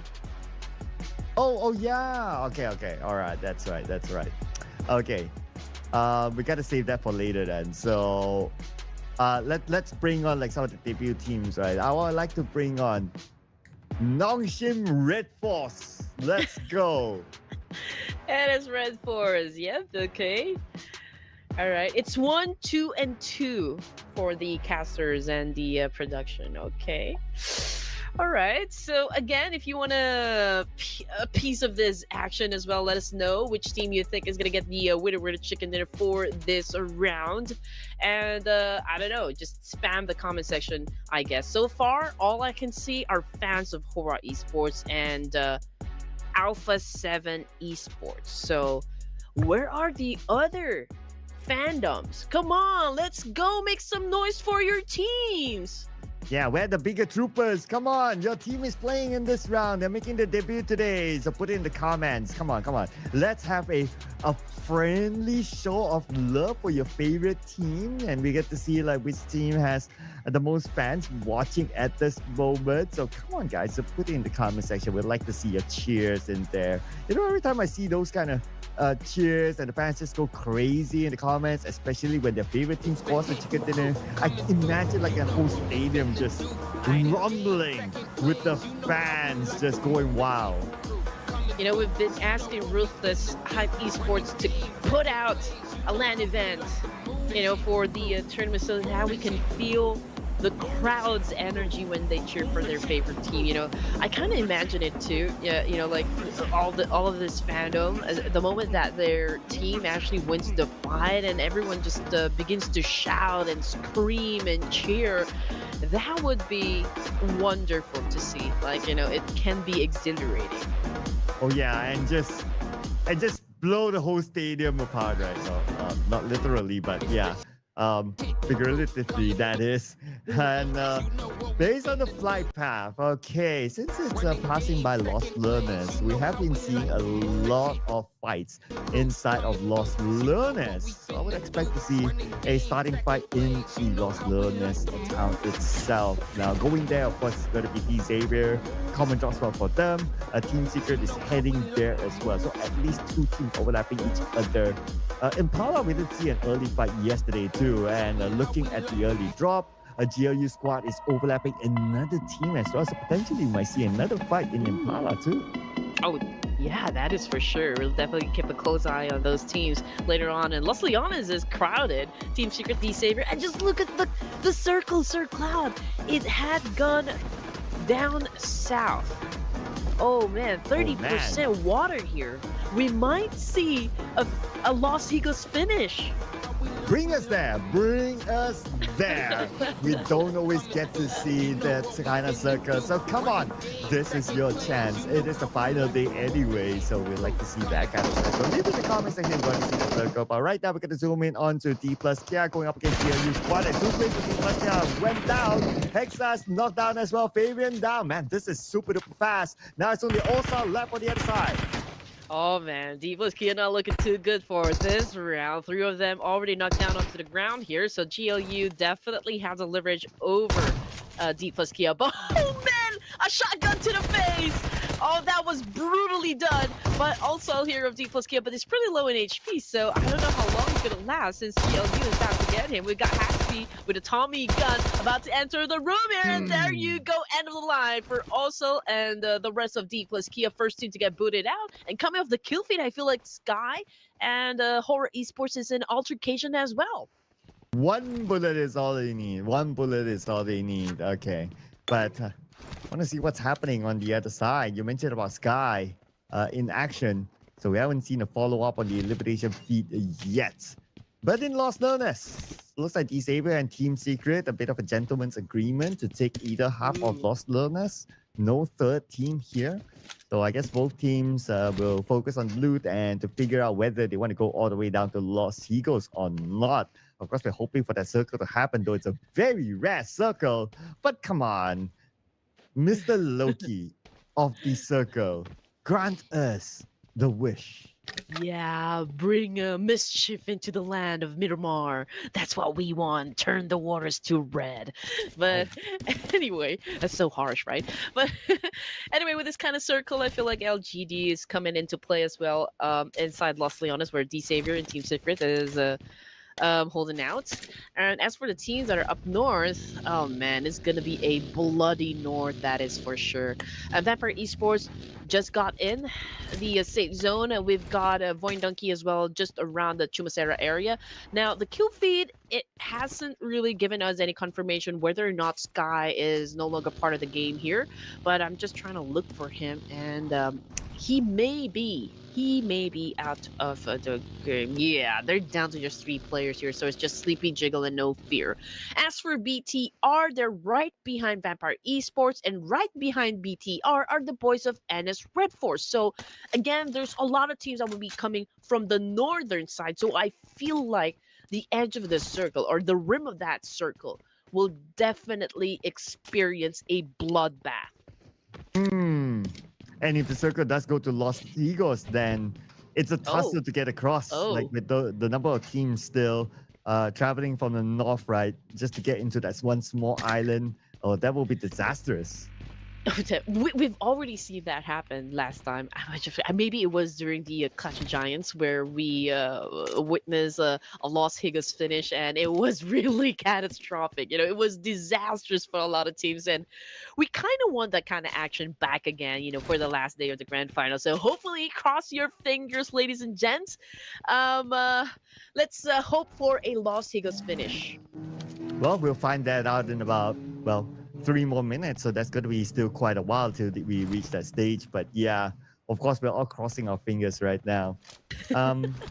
And I wonder what happened to Sky earlier on. Of course, he is in the running to be the MVP of the tournament, so for him to be eliminated this early, that's not going to be helping his campaign. But I guess it was one of those vehicle tussles, and he lost the tussle with maybe another player or another team, and that's how he got eliminated. So Hora Esports has to play with 3 players for the entire round. What makes it even more challenging is that they are sharing the same group as Alpha 7, who is now 11 points behind them. And Alpha 7, they do have that chance of potentially meeting with Hora Esports and eliminating them. Yeah, I believe Hora Esports wasn't able to grab any vehicles. Alpha 7 is pretty close to them, to be honest, and right now they are rotating, headed towards, of course, the safe zone, but I feel like they're gonna have a collision with the 4 Thrives before they step inside the safe zone. Right behind them are the boys of JDG. Okay, so I'm just trying to anticipate, of course, like, which of the teams here we see on the map is going to have an altercation. So yeah, I believe that would be the boys of 4 Thrives, Alpha 7, and Hora Esports. Vampire, very close with Voin Donkey and Team Secret. But since we don't really have that much space for the initial stage of this game, yeah, I feel like most of the compounds will definitely be occupied in just a few more moments. Yeah, especially teams might want to play either. Well, they still have 2 options, right? Either by the high ground, where we can see in the middle of the circle where Vampire Esports, Voin Donkey is at, or they want to play by the edge, by the river. But I guess that decision will be much clearer once we head into stage number 2. And if the circle pulls away from the Lost Eagle Island, then it's going to be clear the high ground is going to be super duper valuable. But if for whatever reason the circle goes all the way down south, then we might start to see teams rushing into the smaller islands. Definitely. Oh man, I never expected stage 1 to be overpopulated right this early. I mean, if we are going to look at the amount of teams that we have over to the south side of the main Miramar here, the main island of Miramar, there's a lot of them already flocking over to that coast side right there. We got MS Red Force. A little, I mean, like they're onto the northern side of Los Leones a bit, not really in the main part of Los Leones, but they're pretty close with Alter Ego Era, so I feel like they're gonna have an exchange. But LGD versus the Savior Pathogen, a knockdown on the ground. Oh, okay, down but not out yet. At least these able to have a little bit of space, but LGD, they're closing in onto them. But Parjin eliminated by MVN2. Now looking for their next target as Levi's will be on higher ground, but he will be sandwiched between two different teams. Apu will get him first before he's able to do any damage to LGD. Thunder Talk have an exchange up against Team Secret as well. King had just been thrown and sent back to the lobby here. Lamborghini. Oh man, getting hit by Tian of LGD Gaming. Now, could be hard to pick him up at this point since the altercation is still ongoing here, ladies and gentlemen. I feel like LGD will definitely nail the coffin here. Tian is getting shot at by Natty T, but since he's behind this big boulder right here, I think he's pretty safe. Afu right now cooking up a nade up against Natty T. I don't think it's going to hit him. As for Jiggle of Horror, we did say this that Alpha 7 definitely will clash with him. The top 1 and 2 having a fight. Oh yeah, and the fact that Horror Esports now down to only one player, Alpha 7 has the upper hand. But for Horror Esports, it's not over yet for them. As long as they have that one player, anything can still happen. A beanie could happen. So we keep an eye on the elimination feed. Right now, it's going to be Lamborghini eliminated by the hands of LGD. And they're still closing onto the Xavier. Only one player left now. Probably not a very good drop spot for Horror Esports in Myanmar, or perhaps Alpha 7 read on them. Like, okay, we've already played this, a number of days now. This is already the fourth day. And so Alpha 7 already has the information that, okay, where Horror Esports is going to drop. And maybe they've already anticipated it. We don't know. I mean, but Alpha 7, I feel like they're hunting down Horror Esports right from the get-go. Yeah, that's a possibility, right? Because you have a good amount of days played. But no fear, he fights back. He got Carillo based on the elimination feed. I wonder what's going to happen at that area. I really want to see that. But for now, we're going to put a little bit more focus onto Thunder Talk Gaming coming in onto LGD. What are players currently down? And looks like No Fear. Okay, managed to get Carillo. Okay, at least they managed to trade back one elimination. And No Fear is still in the game. While Tenyu splat onto the ground. MVM2. Yeah, I feel like Alpha 7 really did try to sniff them out, right at the beginning of the match here. I mean, they could have got into the circle. I mean, they were already on the road. They had the chance to get inside, but they stopped to engage with Horror Esports. But anyway, back into the action here. Thunder Talk Gaming, Tian Yu, gunned down Nadity and the rest of D Saver, and now they're out of the game as well. Okay, unusual play and result coming from D Saver, but it's still like, okay. Okay, it's the second match of the game. Fourth Rise, they're still complete. IQQ bagged one elimination point for himself.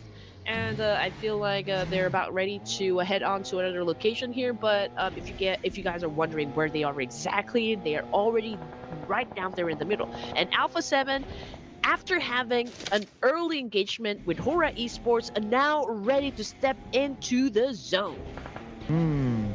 And also a bit of update about Hora Esports. They have been eliminated. Alpha 7 still with 3 players coming into the circle from the left side past Balo de Mar. And they will be unchallenged. So this will be an opportunity for Alpha 7 to catch number 1. But on the other side, we do have JLU squad against Team Secret. Both these teams on the outside circle, so this fight is inevitable. Oh man, this is gonna be exciting, I'm telling you. Okay, a little portion of Las Vegas is included, but I feel like the circle will definitely drop back into the mainland here. But anyway, GLU squad, okay, there's already a need for them to take up this challenge up against Team Secret because right behind them, Jake coming from Thunder Talk. And the rest of Thunder Talk is, of course, headed towards that same direction. So perhaps GLU really needs to settle the score up against Team Secret. I mean, you don't want to be looking behind, right? Worrying which team or if there might be a team that will try to do a major backstab at you. So might as well deal with the problem right now. As for the northern side, okay, here we go. Alter Ego Ares having a fight up against Anna's Red Force, who is still outside of the zone. So there's a little pressure from both of the teams since they might be greeted by the boys of Bigatron as well.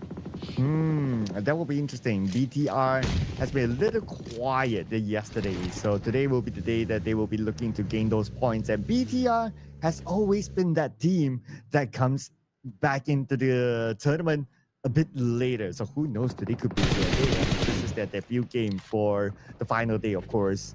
On the elimination fee, easy knockdown by DX666, and we have Amsal here for Alter Ego, trying to reposition themselves away from NS Red Force or Meteor. On despite they know that there are points to be collected, and they will collect the next one against DZ. BB got down by Federalis. Yeah, just like what we said a while ago. I mean, it's not going to be a good look, for the teams that are sandwiched in between those that are rotating, getting inside the circle, and those teams that are already inside the circle, right, just at the edge of it. So, yeah, there were just too many teams from that angle. LGD going up against Team Secret here, and I believe it was Team Secret who won the fight. And if we're going to see the map feed in just a while, Thunder Talk Gaming is they moved from the mainland down to Los Higos, so it's a risky move, I can say. Oh, let's speak about LGD now. Only Lynx left. Right here, going up against a 1v1 against GK. Cooking up this nade. This nade could be big, but no, GK managed to avoid it. But Lynx follow up with the Russians for the second floor with the UMP to take him out. And now Lynx will have this compound all for himself. Yeah. And now this is what we were talking about just a while ago, Sir Cloud. Now the circle shifted again, went back to the mainland. And now Thunder Talk, they need to get back to the mainland. Their rotation just a while ago, for me, it was a little off. It would be hard for them to get back to the mainland. Just because they'll be coming from the waters here. But anyway, LGD, I think it's pretty manageable since Thunder Talk, they still have 3 players, and if they're gonna come back up here, they could potentially shut down, LGD. But Team Secret is still there, so it can be hard. Anyway, let's check out what is happening with Vampire Esports. Tony K was able to bag 1 elimination point for himself. They're close with Voin Donkey. You can see Vintorius got core from Voin Donkey as well, trying to gauge the situation. Well, Razak is not gauging it. He's taking action out of his gauge. And right now, he managed to secure 1 elimination point, looking for his second one of Team Secret. It's going to be Flanky, his next target. But because of that terrain, he's not able to get a good clear shot. And Frankie moves away with the buggy to take a better spot. Now we move back up to the high ground where Vampire Esports is at. And we have Camel playing. Now, Camel, to the best of my memory, that is Schweppes. And Tony K. Oh, welcome back today. Today, yes.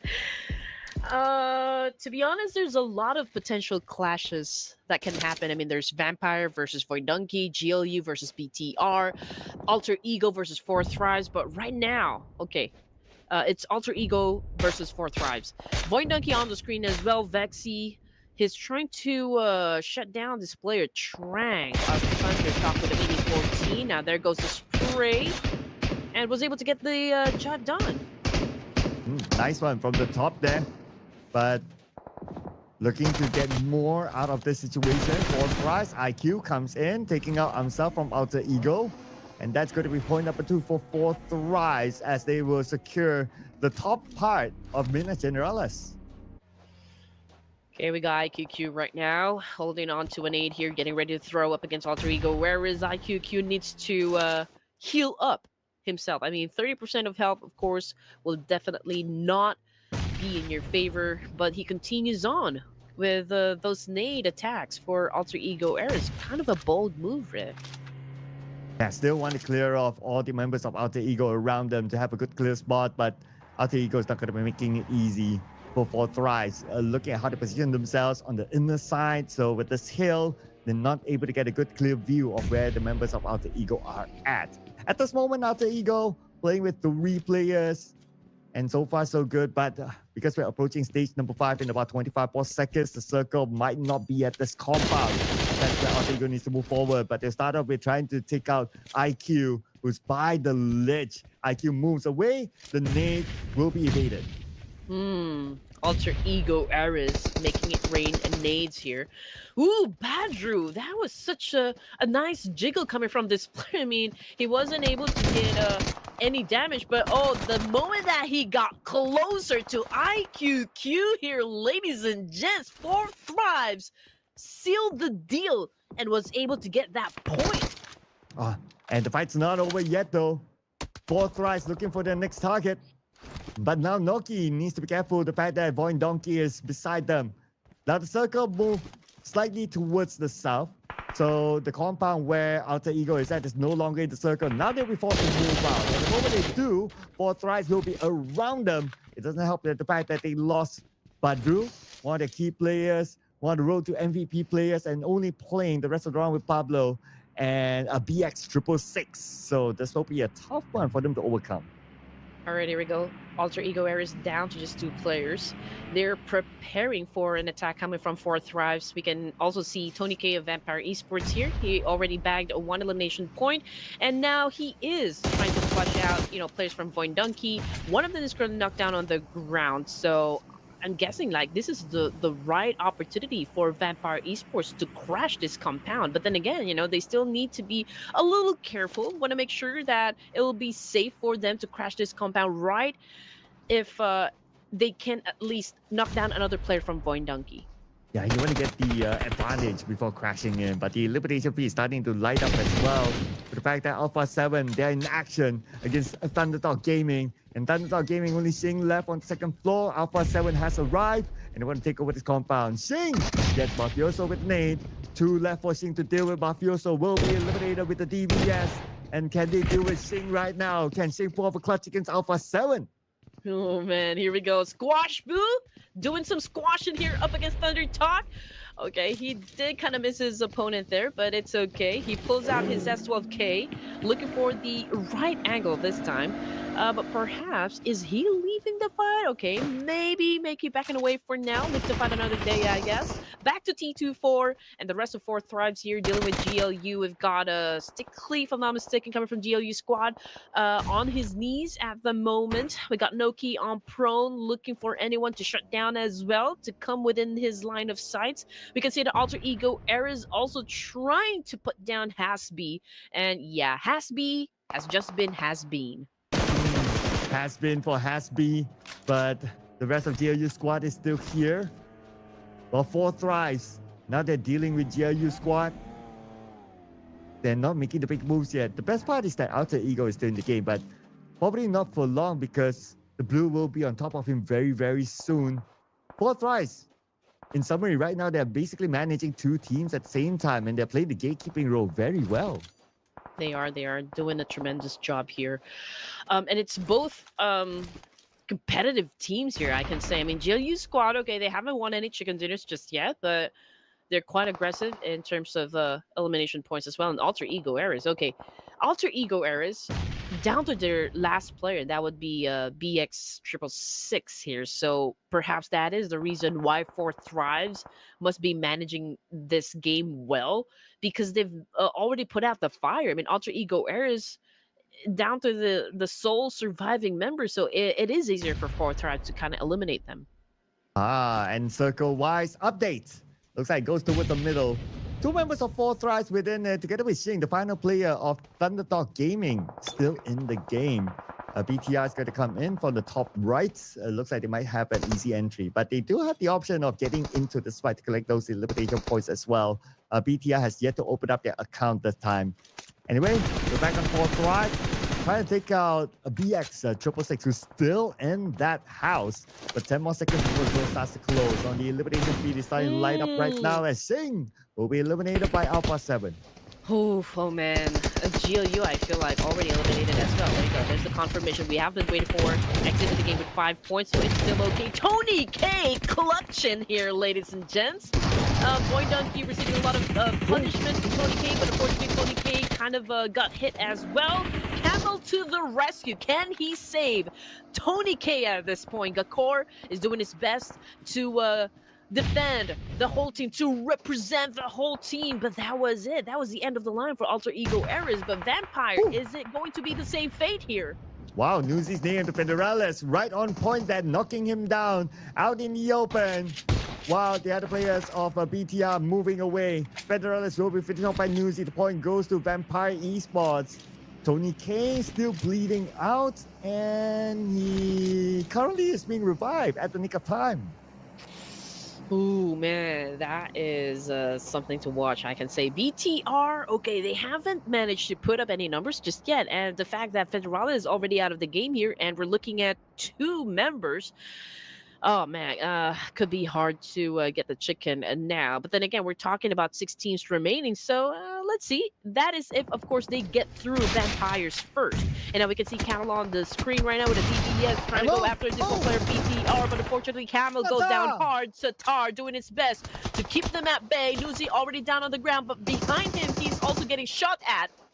Satar with the spin, a little bit too far. Now they come in, and it's Tony K to take out Satar. They lost one, but they trade back with Satar. Not too bad. They continue to play in the top 5. And well, Vampire Esports is getting a little help coming from Four Thrives as well. I mean, BT are obviously sandwiched in between these 2 big teams right at this moment. Now, Alpha 7, Sir Cloud is still alive with 2 of their members, so perhaps this could be the defining moment for the Brazilians to take over the #1 spot. But anyway, Vampire Esports down to 3 members, while Four Thrives has the biggest chance to score the chicken dinner. Now, ASI8 was able to score the WWCD during the first match. Perhaps we can see another Pakistani team to dominate for match number 2. Wow, okay, I can imagine right now the Pakistani flags in the comment section going wild with the fact that we will have a chance to see a double Pakistani team back-to-back chicken dinner. But they still have to do the business here. Vampire Esports, Alpha 7, Void Donkey, and JDG want to stop them from doing that. They want to claim the chicken dinner for themselves. Looking at the current position of most of these teams, they are actually on the outer side circle. So all of them, pretty much all of them have to move forward. And that's where we'll see a lot more shots to be taken. Just like what Vexy is doing right now. Just overlooking that one last player of JDG. Yeah, Vexy obviously looking to pop some head here, or looking to pop some heads, honestly. And so I hope that he doesn't try to peek, because Vexy will dare to eliminate him. But anyway, Four Thrives, they're being very patient. They've managed to put up 9 elimination points, so far so good. I guess it's a good pace, good momentum coming from Four Thrives. We're looking at Vexy at the moment. It's just Gakor and Vexy representing Void Donkey here, so they don't have that much firepower as well. And since Vampire Esports, at least they have, 3 more members, so it's still doable up to this point. But just looking at the situation, I feel like Four Thrives has the zone control. What a nade that was! And now Four Thrives, they're coming in. I want to look for their next target, Vampire Esports. Wait for them. There's still one more player, and Tony K will pick up that point. Point number 6 for Vampire Esports. By the same time, Four Thrives on the rampage. 10 elimination points collected by them. Eliminating Alpha 7 in the process, and number 5 is 6 elimination points. Now top 4, here we go. So they've already eliminated the biggest threat in the leaderboard ranking as of the moment. Okay, we can see Vampire Esports, a great vantage point up against the remaining teams here. Now, Four Thrives obviously trying to knock them down with a nade. T24 is the one pretty close. Noki needs to heal up. JDG, however, getting shot at by Vampires this time.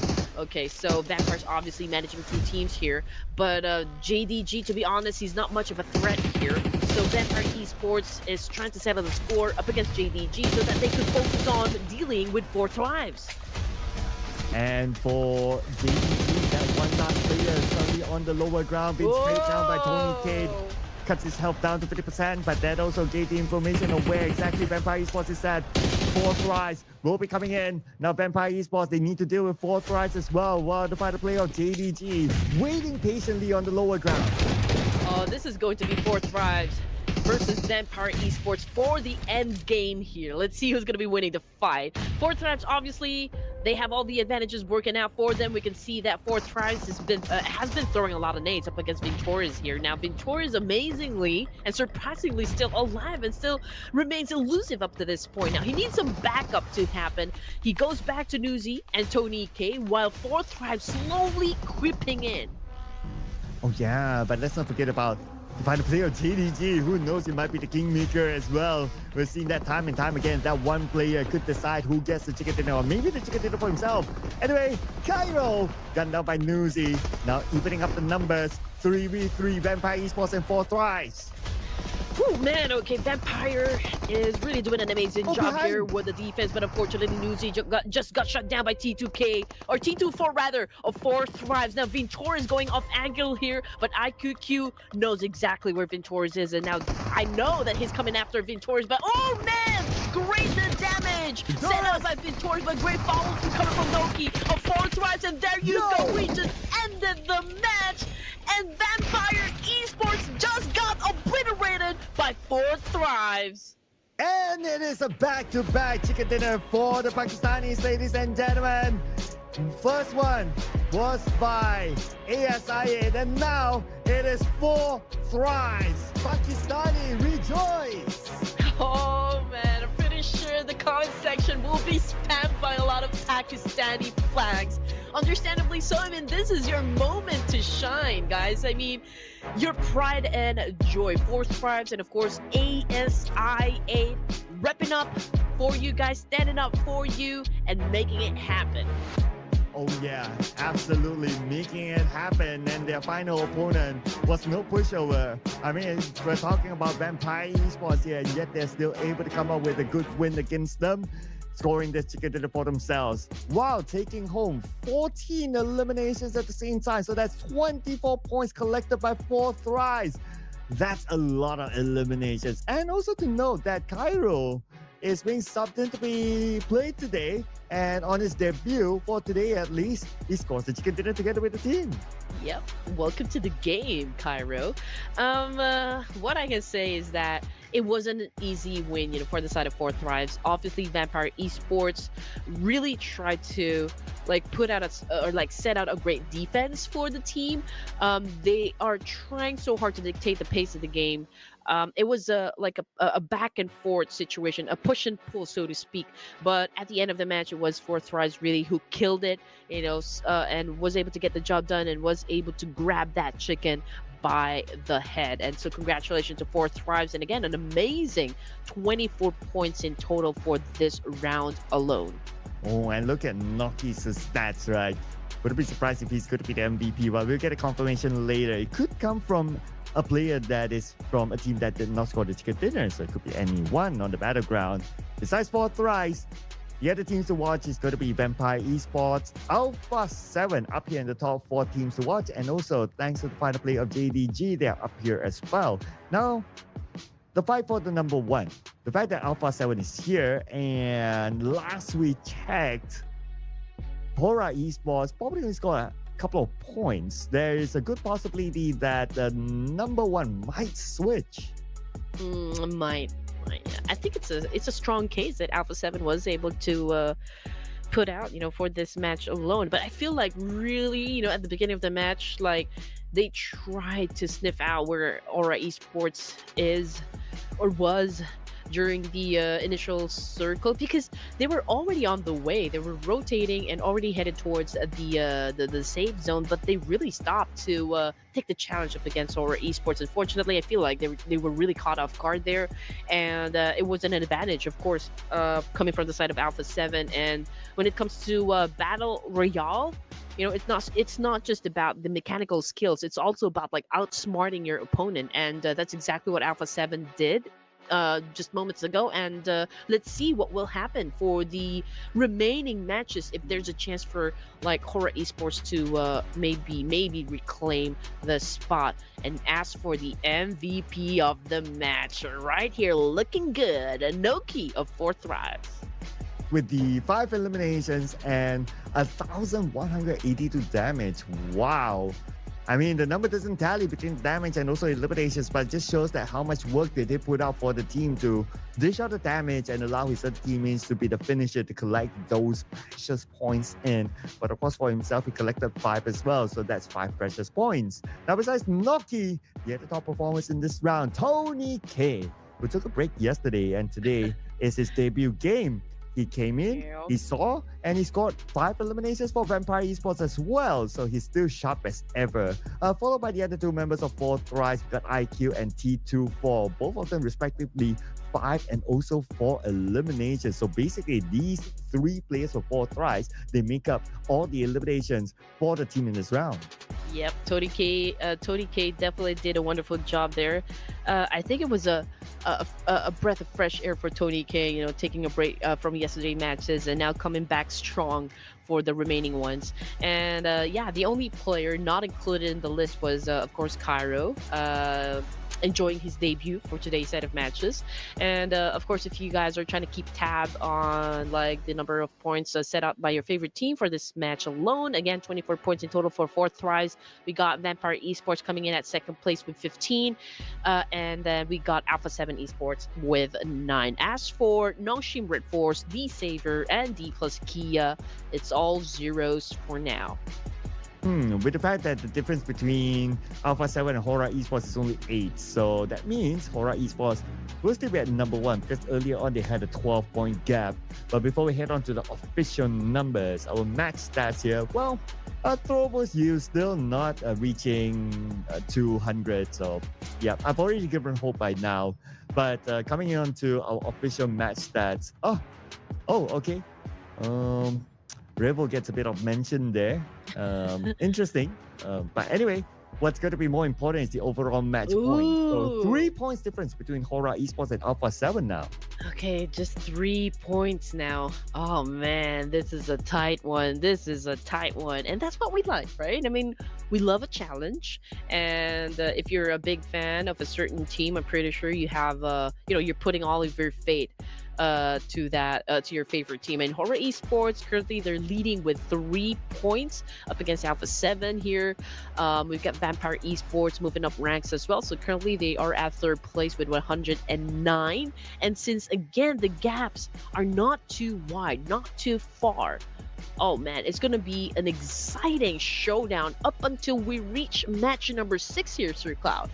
Oh yeah. I believe that the tussle for the number 1 will go down to the last game. So that's something that we want to see later on. But for the other teams on page number 2, so Fourth Rise with their chicken dinner. And to be fair to them, they didn't play the first game today.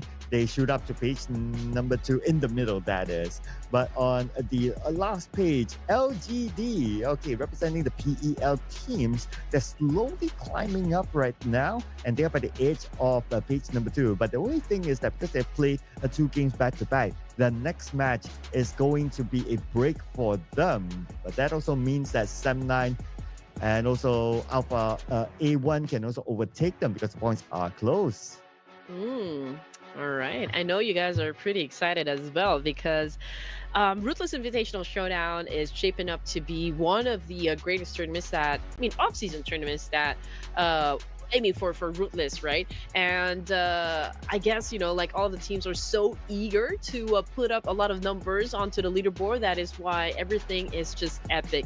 But more of the epic showdown coming from the teams here the moment that we come back. So don't go away. We'll take a short break.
Welcome back, ladies and gents, to match number 3, grand finals day of the Ruthless Invitational Showdown Season 9. You guys are still with your favorite casters. My name is Red Bean, together with Sir Cloud, and we are ready to start match number 3, ladies and gents.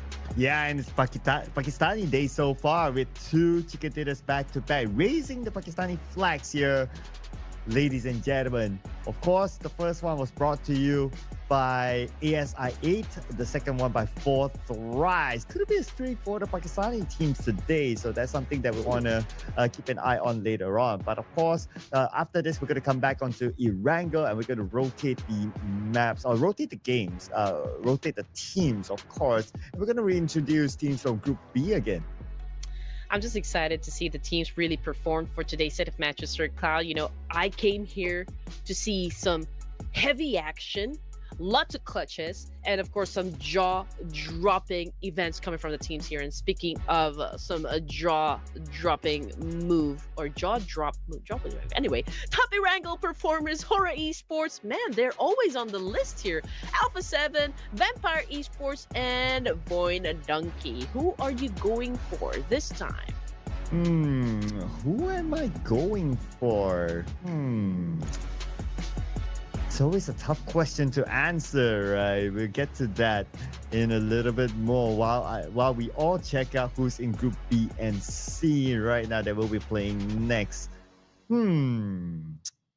Interesting one, right? Oh, man, could it be a Pakistani back-to-back? And if it becomes a Pakistani back-to-back, then it might be either both ASI8 or Fourth Rise. Both of them are playing in the same map after this, so it becomes a difficult choice, even if you want to pick one of the Pakistani teams.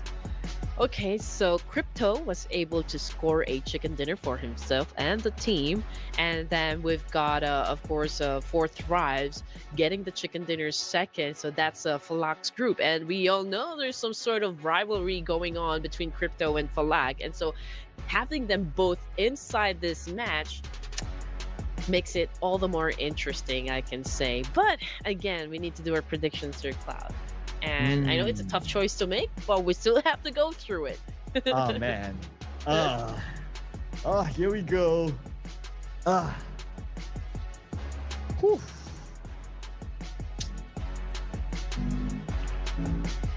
So, okay, production is going for ASI8. Okay, Pakistan back to back. So I'll go for Fourth Rise. Let's bring it on.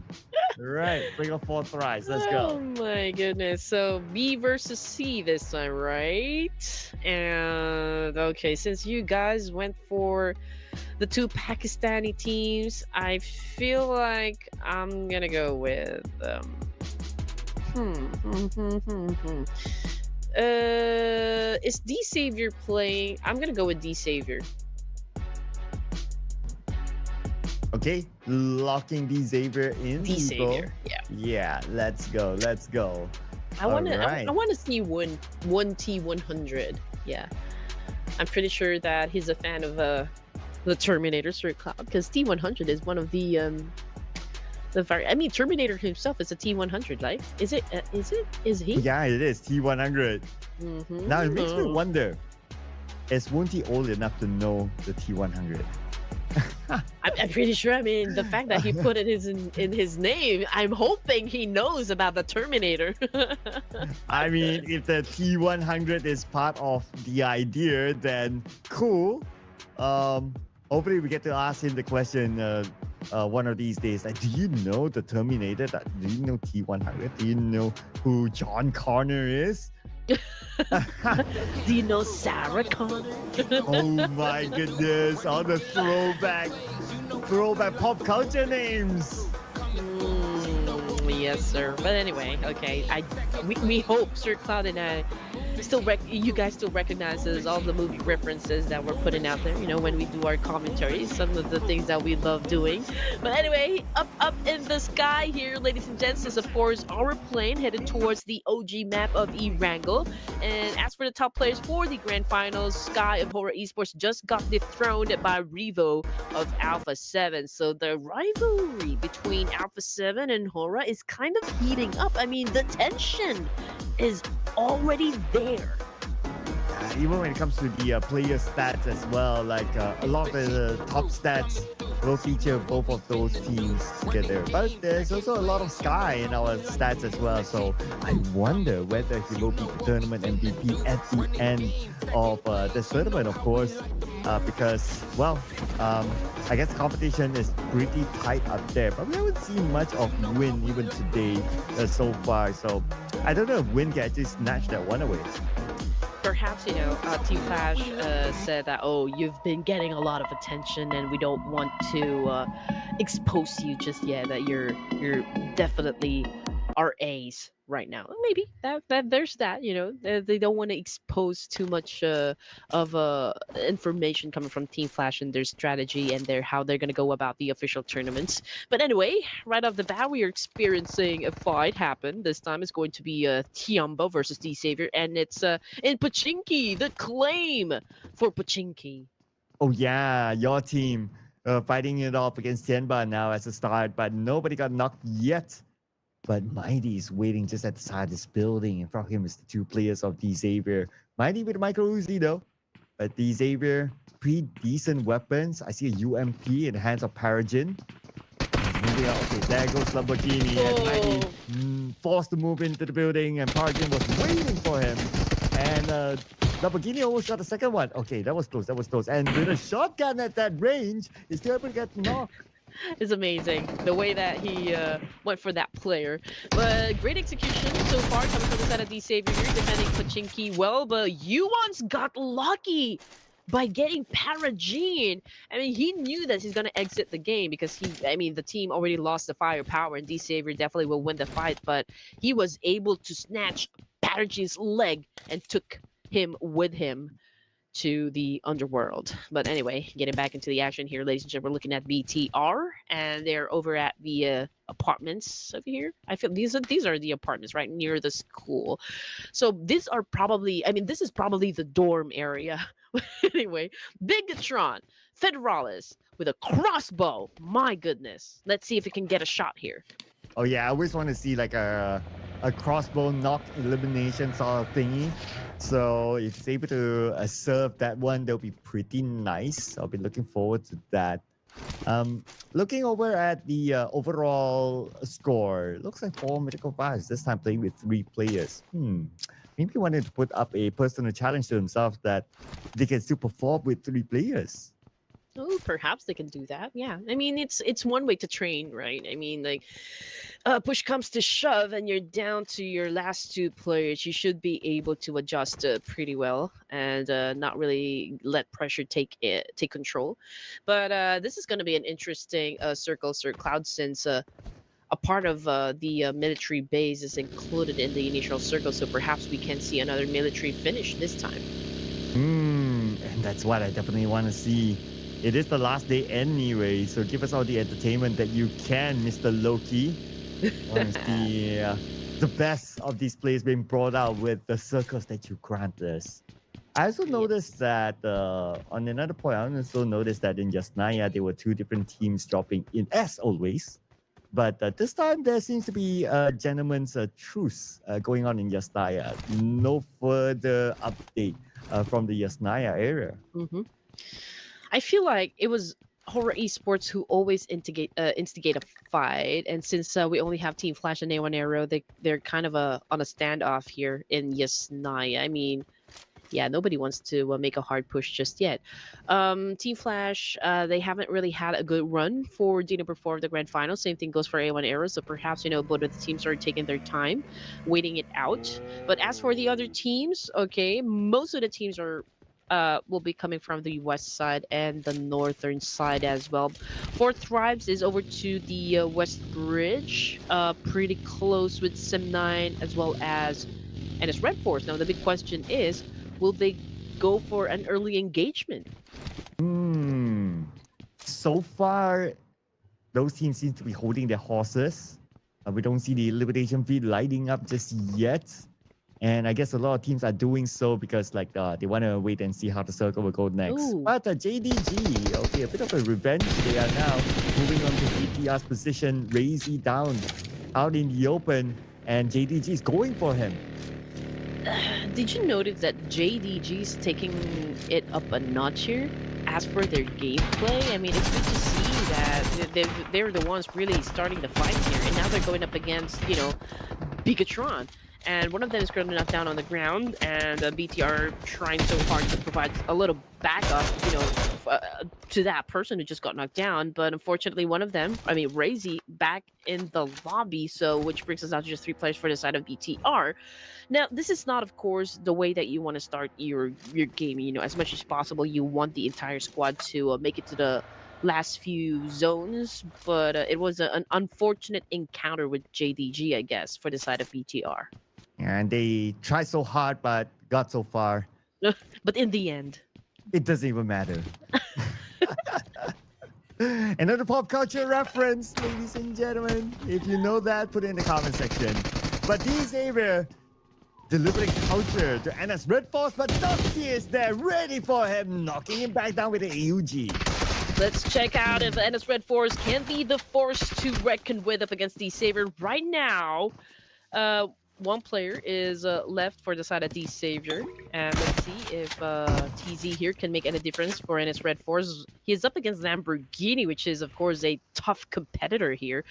But let's see who's going to win. Oh, Beanie is here!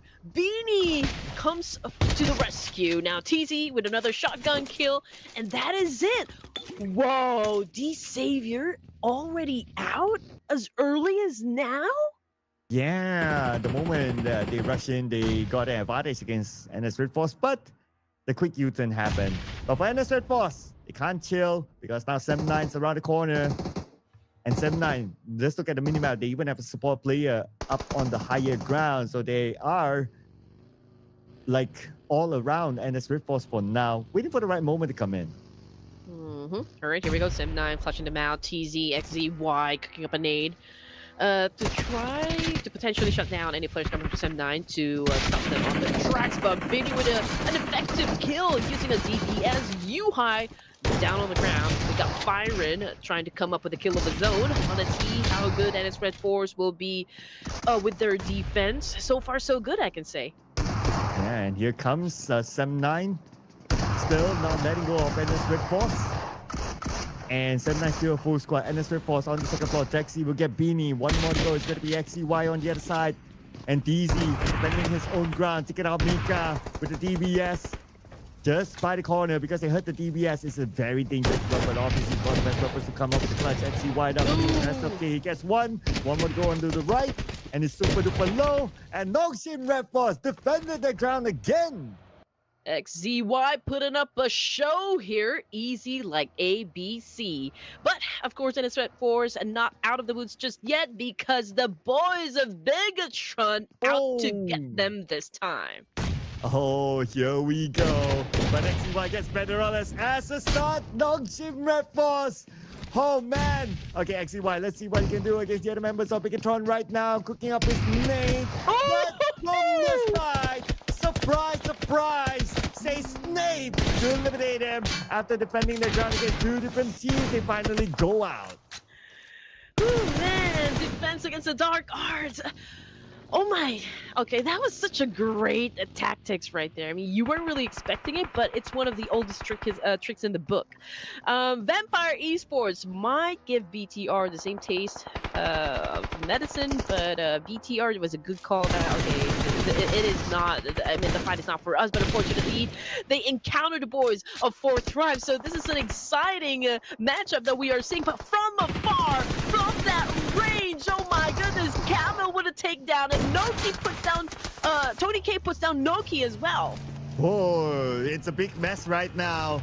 Fourth Rise and Vampire Esports now duking out with each other. And here comes Fourth Rise. Vampire Esports face to face. It's going to be a CQC. Cairo comes in with the DBS, dancing around the tree, going around, trying to find his target. But Camo dancing as well. He is being really, really tricky. At the end of the day, it is Vampire Esports winning out against Fourth Rise. Now T24 trying to get away. 50% of health left. The Vico is now being shot down. T24, where are you gonna go? Vampire Esports is the one to dominate it at the very end. Check it out, Sir Cloud. We are just at stage 2, but we're down to 17 remaining. remaining. And of course, the fight is not over just yet. We are seeing a lot of trade-offs, back and forth situation from a lot of teams here in the main peninsula. RQ domination, 5 elimination points here. VPE getting slaughtered by 4 Miracle Vibes this time. Oh man, no chill, man. No chill at all. There comes Refus. And here is 4 Miracle Vibes eliminating Vampire Esports. What are we watching, Red Queen? We only have stage 2, but we have 6 teams left. I told you it's gonna get crazy. I mean, for the grand finals, oh man, everyone is up for the job. We did say that everyone is back in heat and they're gonna play hardcore this time, and it's a fast Irangle that we are seeing right now. Absolutely, absolutely insane. This is the fastest round that we have got so far in the finals. Who's going to be next right now? A1 coming into the circle, and ASI8 is closest team to them. There's a potential that we might see a clash between ASI8 and A1. Oh, definitely. And for Miracle Vibes, perfect timing for them. They weren't so aggressive. They weren't so greedy either. I mean, it was just okay. And now they have the West Side all to themselves. But there's also a big chance there that they were collide. They're gonna collide with RQ. As for Voindunki, unfortunately, they're down to Vexy, their last remaining player, and A1 Arrow. Man, the moment they step in the safe zone, they are greeted by ASI8 and a Death Storm out of the game by Casanova. That's a point done under his belt, and baby still inside his buggy there, just went down to the crater and anticipating an attack from A1. And they're still circling around each other. As we can see, Baby sees Rowdy. Rowdy repositions himself. Well, both teams, they're still deciding on whether they want to take this fight or not, it seems. As Casanova is now left on the outer side circle looking over at A1. He still has the time though. A1 not truly showing themselves to their opponents from ASI8. But they're getting closer and closer now to Casanova. Casanova now on his vehicle, on his buggy. Time for him to go. Whew, man, that was a big number right there. I mean, majority of teams went back to the lobby in an instant. Okay, so we've got A1 Arrow on your screen, ladies and gents, but they haven't managed to put up any numbers just yet. Tianyu, on the other hand, coming from Thunder Talk Gaming, is dealing business with 4 Miracle Vibes at the moment. Tops with his Mini 14, trying to shot down a player, but Rifus will definitely seal the deal. Okay, he needs to be careful, because Jay is inside that house, and yeah, we'll try to knock him out if ever gets a chance. And looks like they're looking for that opportunity, right? For Thunder Talk, 3 players still circling around looking for 4 Miracle Vibes.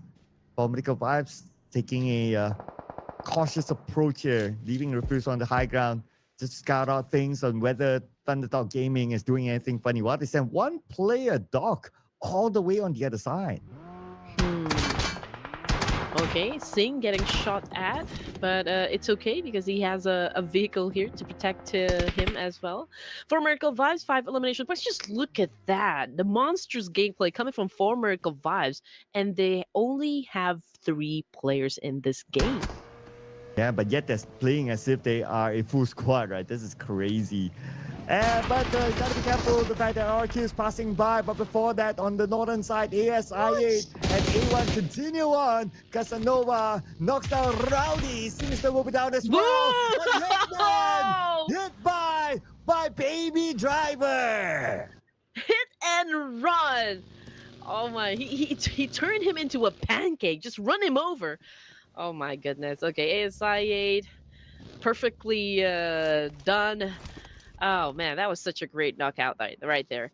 Which brings us down to just 5 teams remaining here, ladies and gents. RQ still on a good run here. They're the front runners for this round, and I feel like they are about to go up against Thunder Talk here. I just don't know if they're gonna wait it out up until we get into stage 5, because I mean we still got plenty of space to go for stage 4, to be honest. And since majority of the teams have already been eliminated, I mean it's okay to wait it out for now. Kind of reset first and probably get some more information just to make sure that you know how you will approach the situation. Yeah, time to take a breather, right? And after all that action, again, it's the fastest round. But long range now for the M4 by Xing on the top. But not going to be an issue. Top will be back up really, really soon. It's a long range. They have compound, so they will be back as a trio. But right now, I'm just waiting for RRQ to get in action. So far in our top 4 teams, they've seen action except for RRQ. So RRQ, 4 players. It's just a matter of time till they rush into a team and try to take them out. Sometimes you run, sometimes you hide. Sometimes you're scared of the teams. Let's see what's going to happen. Did you pick it up? I wonder if you picked yeah. Okay. M2M. Why you make me feel old? I almost forgot about them. Okay, here we go. Getting back into the game here. We're looking at Doc. And again, 5 points for Formerical Vibes. Baby! Oh no! Baby got shut down by La Power of RQ! Oh, here comes RRQ. Well, it's just a matter of time till they actually get in action. And now they're looking for some of that. Well, ASI and Esports looking for their next action as well. But everyone's taking a breather right now still. Let's just go for it, guys. Might as well, right? I mean, pick a compound, everyone RSVP, and just appear on time. Yeah, I mean, most of the teams here, if not all, is just scouting the area, getting some information. It's all part of the play, right? I mean, how good your team is at extracting knowledge, from the remaining teams and adjusting your gameplay. You need to be able to show versatility and adaptability in times like this one. And so far, ASI 8, they weren't expecting for Baby to get taken out of the equation for stage 4. But let's see how good they're gonna do up against RQ, who still is or has a full squad. So far, the advantages is really working out for the side of the Indonesian team, RQ. Yeah, I can say pretty much the only team that is playing this tactically is RRQ now. The rest of them is just like, okay, I see, I shoot. That's all I know. Just like what's happening to Refus right now. Knockdown from afar, and here comes Point Donkey, Vexy, long range of the UCM, finishing him off. Let's find a player of Point Donkey, opening up the account for his team. That's a good move there, but he does not circle now. Time for him to move. Again, another unfortunate event for the side of ASI 8, losing one more member of the team, which puts them at a disadvantage. Okay, Voindonkey, Vexy. It's amazing that he's still alive in this situation, but since his location had already been compromised because he took down one of the players of ASI 8. I do wonder if ASI 8 will punish him for that, or will they prioritize getting inside the circle? Right now, Casanova is close to RQ. Yeah, he's scouting out RRQ. Just across him, he sees RQ. Oh no. Takes the shot. No. Was not able to land it, but that also means that his position is also compromised. But RRQ, with the fact that they decided to play this on tactically, they choose to avoid the fight for now. But Vexy, that is revenge by who? Best dish served cold, as they say. Whew, okay. Anyway, ASI 8 still continues to fight on, even though we are looking at just 2 of their members. Formerical Vibe still with 3. RQ doing an amazing job so far, but unfortunately took a hit here coming from Who of ASI 8. Did he get the point? I'm not sure, but Casanova also down on the ground by Nerpeco, and Nerpeco just made sure that there will be no Lazarus effect whatsoever. Lapar moving off angle here, and he might shoot down another ASI player, but Formerical Vibes, oh my goodness, just took a hit, and Doc already out of the game, but that exposed him to the remaining players of 4MV as well. Yeah, the quick exchange happened there. And now we're down to the top 3 teams. RRQ, Thunderdog Gaming of Formerical Vibes, and hello, Jackie. Here to haunt you in your life. Oh, okay. I didn't have enough time to change my voice. But anyway, Thunderdog Gaming right now with the compound. They have the best position possible.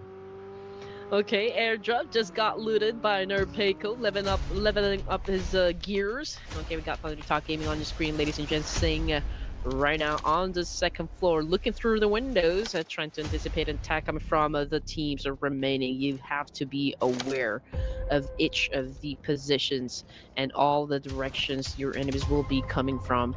And right now, it is a standoff between three teams here. Thunder Talk, we got former Vibes and RRQ. You know when the music is up, it's towards the final moment now.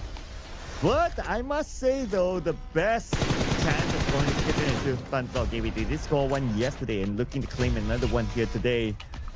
Now we're coming into stage number 6 and Thunderdog Gaming, they still have the circle. Over the RRQ, they don't have the circle, but let's see what's going to happen here for RRQ. Okay, they're just next to Formidable Vibes. Sorvel with a high guy advantage onto them. They see Formidable Vibes, and here we go. RRQ Formidable Vibes, and Nobar coming in from the side, knocking down Refus. One more to go, top in the building. Lapar coming in hot, shutting down Refus, and Tops, ooh, just succumbed to death there from the hands of RQ. 5 elimination points set out by Lapar alone. Formidable Vibes exiting the game with 6 points in their pockets. And now Thunder Talk Gaming, what are you going to do with this situation? I mean, it's a fair fight. It's a 3v3. I mean, one of the players still knocked down onto the side of RQ, but King now trying to make a move here. Can he do the job? Oh, here comes Sorvel. Sorvel just right beside King. He comes in. Okay, King gets the Pickle. Get the members of Thunderdog Gaming. He's still alive though. Door will be closed. But King knocked down. It's going to be Sing and Ajay versus Sorvel. And also Lapar right now. Sorvel fires Lapel on the other side. And Sing, we want to make sure that he actually gets one trade. But King is still down on his knees at this moment. And Lapar's on the other side though. Sorvel is currently down. It's going to be Lapar against the world. Great support there coming from Jay. He just unleashes the nade and puts down his teammate. Oh no, that is not looking too good. But let's see if he can make a move here to try to seal the deal and get that winner chicken for Thunder Talk Gaming. Yes, sir, he was able to pull through. Thunder Talk Gaming getting their second chicken dinner for this tournament. They are telling everyone that piece number 3 is not where it's supposed to be. We want those chicken dinners. We want those points. This is the second chicken dinner in the grand finals for the Ruthless Invitational Showdown Season 9 for Thunder Talk Gaming.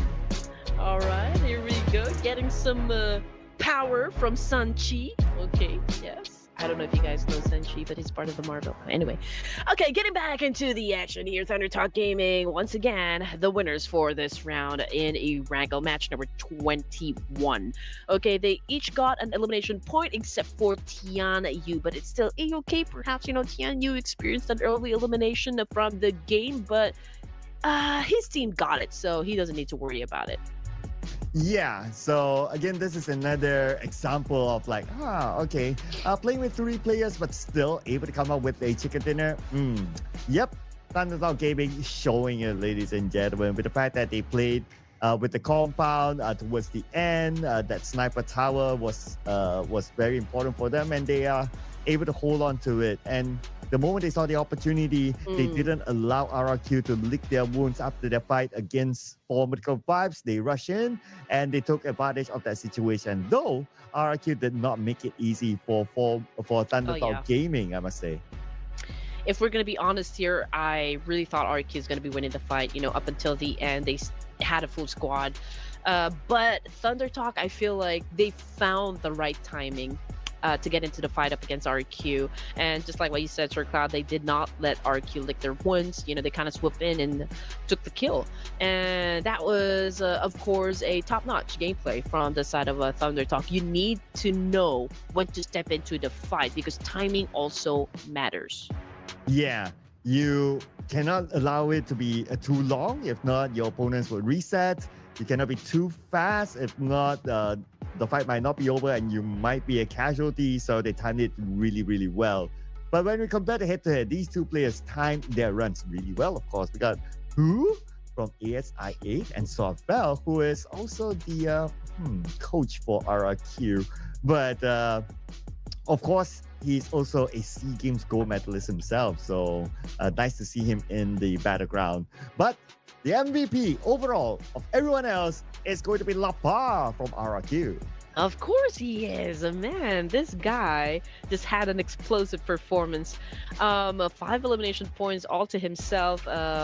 He probably was feeling the heat, like it's time for RQ to step into the limelight, take the spotlight, and just deliver a great performance to the fans. I'm pretty sure that RQ fans is happy out there. I mean, we've got a lot of Indonesian watching the stream right now. Indo Pride, I see you. I see you. Top performers, we also give recognition to who of ASI8. We got Satar of BTR and the Dark Arts Professor, Defense Against the Dark Arts Professor, Snape. Yeah, and it's interesting that the fact that despite BTR not within the top 3, but they still have 2 players here as our top performers. And a lot of those points was because of that fight at the house during the middle stages of the game. Now, out of all these teams, the only unfortunate team to not score any points is Team Flash. No points collected by them. But for the top teams, RRQ, no chicken dinner, no problem. 10 eliminations, 16 total points collected, followed by Thunderdog Gaming, who scored the chicken dinner, 13 points, ASI8, 12 points. So our top 2 teams, both Hora Esports and also Alpha 7, they're not playing in this round, so their position might not be compromised. Yeah, I'm also looking at D Savior. The good thing about what happened with D Savior just a while ago inside the game is the fact that they were able to score at least 5 points for the team. So I guess that was a pretty decent number still. But in the overall rankings, I don't know how's that gonna fare off. If they would want to be part of the top 5. They would still need to exert more effort, I guess. 53 throwables used in Erangel is not the number that we expect. I mean, I do understand we're not going to hit that 200 point mark, but 53? I mean, maybe because it was a fast Erangel that happened. Yeah, I mean, you can't get any lower than that, right? 53. Yeah, that is probably the smallest number that you'll be able to see, ladies and gentlemen. If it goes any lower, I don't know what's happening. But I do know for sure that with ASI 8, now they're number 3 in the podium spot with 118 points and just a handful of games to go. I don't know, but it could probably just go down to the wire of between Hora Esports and Alpha 7 for the championship this season. Or perhaps, again, they're playing the tug of war in terms of like who gets to sit at the top spot. 140 versus 137. It's a 3-point lead. Again, anything is still possible. The only goal in every tournament is for you to land at the top spot. If that is not your goal, then I don't think you should be playing here. And as for who gets to sit at the top spot, well, we'll just have to find out because we still got how many more matches? Do we still 2 more matches? Yes, 2 more matches. Yeah, true. For each team, 2 more matches. Okay, or that's 3. That's gonna be interesting, right? But for Thunderdog Gaming, I also find it interesting the fact that they managed to crawl out of page number 3, of course representing the other PL teams, but because they are now in page number 2, another team will have to go down, and that is Team Secret. But we got to give them the benefit of the doubt because they did not play in the recent match, so they can still climb up once we come back for the second half of our tournament. Yeah, that could happen still. I'm already happy because yes, some of the PL teams are not really performing in the tournament, but the fact of the matter is that LGD as well as Thunder Talk and even Tiamba is putting up a great show. I'm already happy with it. Yeah. And Thunder Talk, of course, second chicken dinner. So it's great to see these teams coming back up and still putting up a good show for all of us. So we hope for more in the coming second half. Of course, in the second half, we're going to re-rotate the maps. We're going to come in back onto Miramar after this, and we're going to see Group A versus Group B. And we all know who's in Group A. It is the top 2 teams. Hora Esports and also Alpha 7. So it's going to be really exciting to see them coming back in for their personal second last game. So don't go away, ladies and gents. It's going to be an epic showdown, I'm telling you. Is it going to be Alpha 7 or is it going to be the crowd favorite Hora Esports? So don't go away. We'll be taking a short break. Don't dare change the channel.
And here comes the second half of our grand finale day and the Ruthless Invitational Showdown Season 9. We're still here with you. My name is Sir Cloud together with Red Queen Nandi.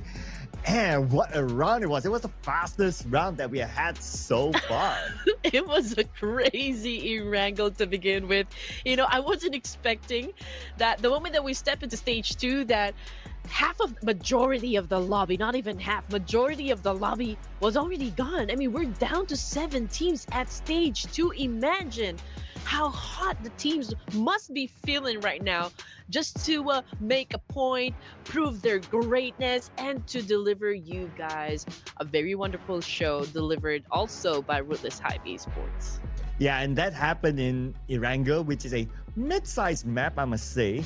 But we're heading on to a bigger map, which is Miramar. So I wonder if something like that will happen again. Honestly, I wouldn't mind because it's like action back to back, back to back, back to back. And we just can't stop enjoying the action that's being put out to us by these teams.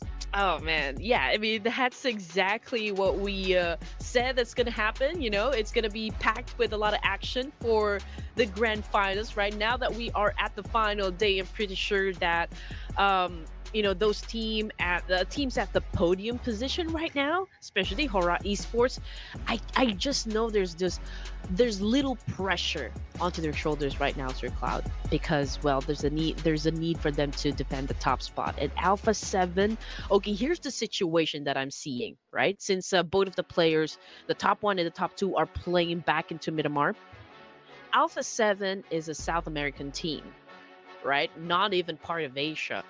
So, like, if Alpha 7 dominates this lobby, that's gonna be big. But then again, I feel like Southeast Asian teams and South Asian teams not gonna let that happen. Okay, we have to make a quick one this time. So, Hora Esports, let's lock it in. Let's go. I'm gonna go for Hora as well. Let's go. Hey, okay. Double Hora. All right. Okay, let's lock. Let's go for Sir Cloud, Hora Esports. No, okay, so it doesn't mean we're against Alpha 7, okay? That doesn't mean we're against Alpha 7, but it makes it all the more interesting, right? I mean, if the South Asian teams and Southeast Asian teams can defend this lobby, right?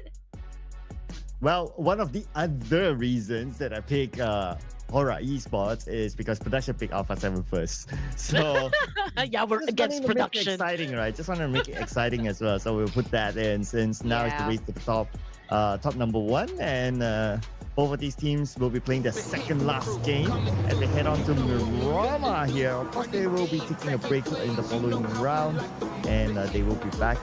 They will be playing 2 games back to back. Okay. So this round, next round, might just be the determinator on who's the number 1. You know, at the end of this all, we just want to have fun, honestly. You know, this is our favorite game. That's why you guys are so passionate at supporting your favorite teams and your favorite players, because it is something that, you know, makes us all happy. So instead of you guys fighting over, I don't know, down there in the comment section, let's just cheer for our favorite teams and for our favorite players, and let's all just have fun, because we are already starting the game in Miramar. And that's exactly what we're doing right now. And look at the flight path. It's a familiar flight path. It's similar to the Miramar match that we got earlier on, but of course it's a different set of groups. So we might see a different kind of clash inside of Miramar. Of course, hotspot is going to be Impala. It's going to be Lost Learners. I see a lot of teams in Lost Learners already, including Team Flash. A1 is in Lost Learners. And in Impala, Genba, GLU squad. Potential very, very early clash in either of these 2 spots. Whew. I think, yeah, I do agree with you. And also, you know, Team Flash and A1 Arrow, they have been really fighting it off since any Wrangle match. But we're going to open up with Tianba this time around up against D plus Kia. Mighty had already fallen. And so we're looking at 3 members more for the side of Tianba here. It's a shotgun gameplay, also coming from a GLU. So we got 3 teams here. So it's not just D plus Kia, but also GLU. And Genba Just one player almost got his target. Mighty has fallen. And then, but they are well spread out across the area of Impala. GLU squad still wants to take away this area. Oh, one long cook me. All right. Spotted out by GLU squad, so they didn't take the bait there. Nade exploded. And they lobbed their own nade thanks to Hasby. Knocked down that corner member of Tianba, eliminating him. Great trajectory coming from Hasby. Okay, here we go. It's one of our strengths, really. We're very good at math. Okay. Anyway, getting back into the fight here, D plus Kia not making a move. Up against any of the teams here. I mean, GLU already getting head to head with the Tiamba, and Tiamba taking most of the damage here. They're down to just 2 players. We got Yuan's pretty close with Fabian, but he doesn't have any like solid weapon here, and Fabian has a UMP, so it's understandable why he's not making a move. He's not moving any muscles so far, not compromising his location. But Chips is about to maybe kind of flush him out, with this nade coming up at him. But Yuan's remains composed. Well, I thought there was only like 2 teams in Impala. So there's a third team here, D plus Kia. You see, he was not able to loot anything at all. He's still pretty much naked. Nothing at all on him. Not a single utility or weapon. So yeah, and it's going to be hard for him, right? The fact that GLU squad is just right below, like, how is he going to get out of this situation while they're still here? LGD looking to join the mix as well. I mean, they are headed towards Impala, where these 3 amazing teams are currently. Now, Chips, okay, still trying to find an opening here, but Yuan's already gone knocked down. Okay, and Tiamba, that was it. They're out of the game. Chips, okay, on prone. Probably he doesn't want any of the players that are near him to hear his footsteps. And that is a great tactic right there. Hasby and the rest of GLU squad is still holding on to their position, remaining strong. It's a standoff, basically, that is happening. And LGD, they're picking up information here, monitoring the situation, and just waiting for the right timing as well to join the mix. Yeah, it's just a matter of time, I guess. Well, all these teams are all of a sudden holding it down. Oh, okay, maybe not yet. Maybe not so. Team Flash. Now with Bo, he almost got target. Okay, he's going down. Okay, oh, bit of a tackle work there. But Young T anyway was waiting at the lower ground to secure that elimination point for his team. Okay, so far so good. And again, Team Flash, they're not having a good time for day number 4 in the grand finals. So if they make it out alive in here, and if they can put up big number of points, this will be their most improved game so far for day number 4. But anyway, it's not over just yet. We still got GLU over here with the complete squad going up against not just D plus Kia, but also LGD. But again, it's been quite a while for D plus Kia inside Impala, but they're still not making any move. As for also, yes, he did manage to put 1 elimination point in his pocket, but unfortunately he's been tagged and he got sent back to the lobby. So D plus Kia down to just 3 members. So I do now understand why there's a need for D plus Kia to wait it out for now. Yeah, so they are waiting on the inner side. Slight advantage to a GLU squad, that is. Because GLU squad can we can go to the road, grab a vehicle, and exit. But because they know that, we have 4 players, they have 3, so why do we do that when we can eliminate them and take the points? So that's what GLU squad is thinking right now. But over the horizon, I noticed another team passing by. Okay, here comes Alter Ego. Oh, man. They want a piece of this.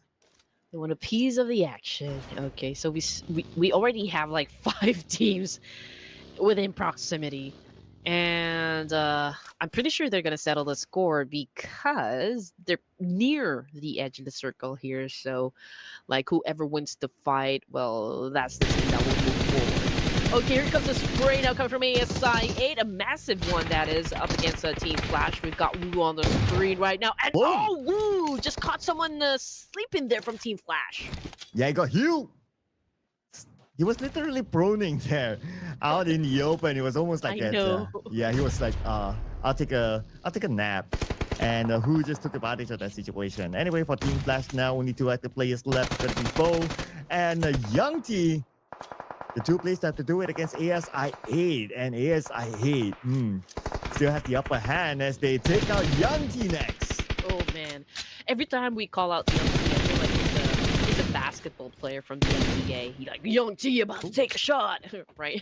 But anyway, going back to ASIA, 2 points now for the Pakistani team. We got UZM right here with a nice vantage point. I can say he can look over Win of Team Flash, and if in case Win decides to cross the road, which of course I advise not to, it'll be easy for yeah, okay, never mind. Okay, Win is already out of the game, and Baby was the one who took the point, so yeah. Well, let's see who will get the next point now. Rather ambitious shot, but definitely not going to get anything out of that. So his opponent is just going to move away, and that was maybe ASIA. I mean, it was really, really far anyway. But ASIA, okay, they're done with Team Flash. Now they are moving to find a good spot in the circle. On the outside, wait a second. Impala, we're not done yet? Oh, we're not done yet. It's far from being done. I mean, just moments ago, we had at least 5 teams playing here, but LGD decided, okay, we're not going to be any part of this one. So they now rotated down south of the circle. So we're left with Alter Ego Airs GLU. Wow. Deepaskia? Is Deepaskia still there? Yes, they are. They are still locked in with GLU squad. And Alter Ego, they still want a piece of this. They're just waiting for the fight to continue on. Anyway, now they must do it. Stage 2 blue, and the Russian comes in. Hasbi will be knocked down. Whoa! The Nobar Forest. Deepaskia, they're going to come back, but still we have Tariq Sis here. Tariq Sis shows himself. He's very low. He does not have any healing utilities at all. Now down to his trusty shotgun, but Forest is there to make sure that no heroes are made. Ooh, man, time is ticking on the side of D plus Kia. They have to act fast because they're already being devoured by the Blue Ripper here. So there's a need for them to kind of pick up the pace. Sem9, on the other hand, okay, there's still a full squad here. They are over where exactly? I feel like they're already inside the circle somewhere. ASI also kind of abandoned where they were having an altercation with or against, okay, a while ago, but they are now over to south of Los Leones and about ready to attack maybe RQ because they're within proximity. But Team Flash and LGD still going at it, ladies and gents, and Bao is the only player remaining onto the side of Team Flash. No, and he's among all these other teams, so hoping to stay as quiet as possible, I guess. While we have formidable vibes, okay, this time they're playing as a full squad. And here we go, Sem9 just right below them. Top will lead the charge. Scouting out the members of Sem9. He sees one. Nika goes down immediately the moment he shows up in front of Top. Forest! Oh no, okay. Alter Ego Rares, Formidable Vibes, RQ. Oh man, a lot of teams are having an exchange right now simultaneously. We got RQ on the screen, Swavel, we got Nogut right now going up against Sem9. I feel like because everyone is close to each other, most of the teams here has a good vantage point. I mean, take Formidable Vibes for example. They're on top of the mountain right here, and Sem9's kind of exposed, even though they're inside the building. But when the building is kind of surrounded by mountains, it is also quite easy for those teams who are at the top to kind of shut them down through the windows. Yeah, so that's the thing, right? The window is also something that the teams will need to be aware of. Like, you never know who's peeking in, who's the stalker. But Alpha 7 definitely not talking here. They are going up against LGD on the lower ground. We got Revo looking down, but another team's actually looking at Revo. Revo being shot at, down 10% of health. Gotta be extra careful. And while we look at the circle, this is a very familiar circle. It's almost like the last one. Yeah, I wished for we wished for a lot of the circle, but unfortunately, I don't think it's gonna happen even now. But it's a long travel coming from the side of Alter Ego Eris, passing through Los Leones, and again trips. From D plus Kia, the only player remaining. Although D plus Kia, the Korean team was able to put a 5 elimination points in the bag, so I guess it's still okay. LGD, they had an early rotation moments ago coming from Impala. They've kind of abandoned the fight as well and went towards the south part. And I guess it was just so unfortunate for the side of LGD because, well, two of their members are already out of the game here. Alpha 7 remains to be a strong competitor inside the game. They still have a full squad here, but they are surrounded by the likes of For America Vibes and Team Secret that will be coming from, of course, the east and the west side. But since you pointed out about competitors, I'm looking at Hora Esports and Alpha 7. Both of these teams build a full squad, so anything can still happen between the two of them. Last, I noticed that they are rotating from the same direction on the left to get into the circle. So we'll check onto them later on how they're doing. But for now, a lot of teams are taking place in the middle of the circle. So the better high grounds are being taken away. So those lead rotators into the circle will need to consider to play perhaps on the lower ground, which is not a bad option as well. Yeah. I mean, Horror Esports, they're still outside of the zone. Okay, there's a chance for them to pick up a fight up against Team Secret, but I think they're gonna avoid conflict for now because they kind of changed their main entry point. But then again, I feel like they're gonna clash with Alter Ego Eris because Alter Ego Eris rotated to the northern side as well, taking maybe a high ground someplace. Yeah, and Alter Ego, at first they were interested in Impala, but all of a sudden they changed their mind, I guess, because the Impala fight happened too late for them that if they were to engage, they might be wiped out by the Blues. So it's not a worthwhile fight for them to take, and they decided to move into the circle where now they managed to escape from the Blue Reaper. And welcome to the high ground here of Minister Valley. Okay, here we go. BX 666. He has Horror Esports within his line of sight here, but he couldn't find the right angle. So I guess he needs to go down. But Alter Ego Era is okay. There's another one that definitely will provide a little backup to XB 666 here, or BX 666. So let's see if they can be successful at picking up players coming from Horror Esports. As the circle shifts, looks like Alpha 7 got the middle of the circle. Okay, for Hora Esports at the north, above them is going to be Alter Ego, but Hora Esports, as long as they can cross the road, they can head onto the high ground and take one of the best positions in this circle as well. So let's see if Hora Esports can do that. That will be their first challenge in this circle. Alter Ego, not interested to make a direct approach. Looks like they're circling around to find a different entry. So the options are for Hora Esports is to reposition, take a high ground advantage, or challenge up or gatekeep, Boys of Alter Ego Eras. So those are the two options for the side of Hora. And Team Secret, okay, I don't see anyone contesting their location. As for Alpha 7, they're already down south, already camped. ASI 8, 5 elimination points, still a strong start for the Pakistanis. So let's see what placement they're going to get for this round. As for LGD, they got eliminated with 1 point in their pockets. What else is going on? Let's see. ASI 8 is over down south of the circle. They are close with Alpha 7 and also the last remaining of T plus Kia. Oh, and Bao of Team Flash. He is the one close with D plus Kia here, so we might see a 1v1 happen. Yeah, it seems like he knows that Chips is in front, but again, because of the terrain, he can't get a good view. He doesn't have any nades. So he's just dependent on pretty much his weapons and maybe just smoke. But on the high ground, now we have RRQ and 4 Political Vibes. 4 Political Vibes playing as full squad coming in onto RRQ. RRQ repositioning themselves. The Pico, a little bit of scouting work, but they normally have 4 Political Vibes to play against. They also have Sam9 at the lower ground, who's also pretty much looking at them and lobbing nades at the RRQ. Pretty much in this situation, former Vibes could just take advantage. I mean, they are at the peak, they're overlooking Sem9, RQ, and Alter Ego Eras, so all they need to do is just capitalize on this one. But Alter Ego Eras, okay, even if this is a tough spot, potentially they could maybe run down Doc and Rifus since we only have like two players managing Alter Ego Eras.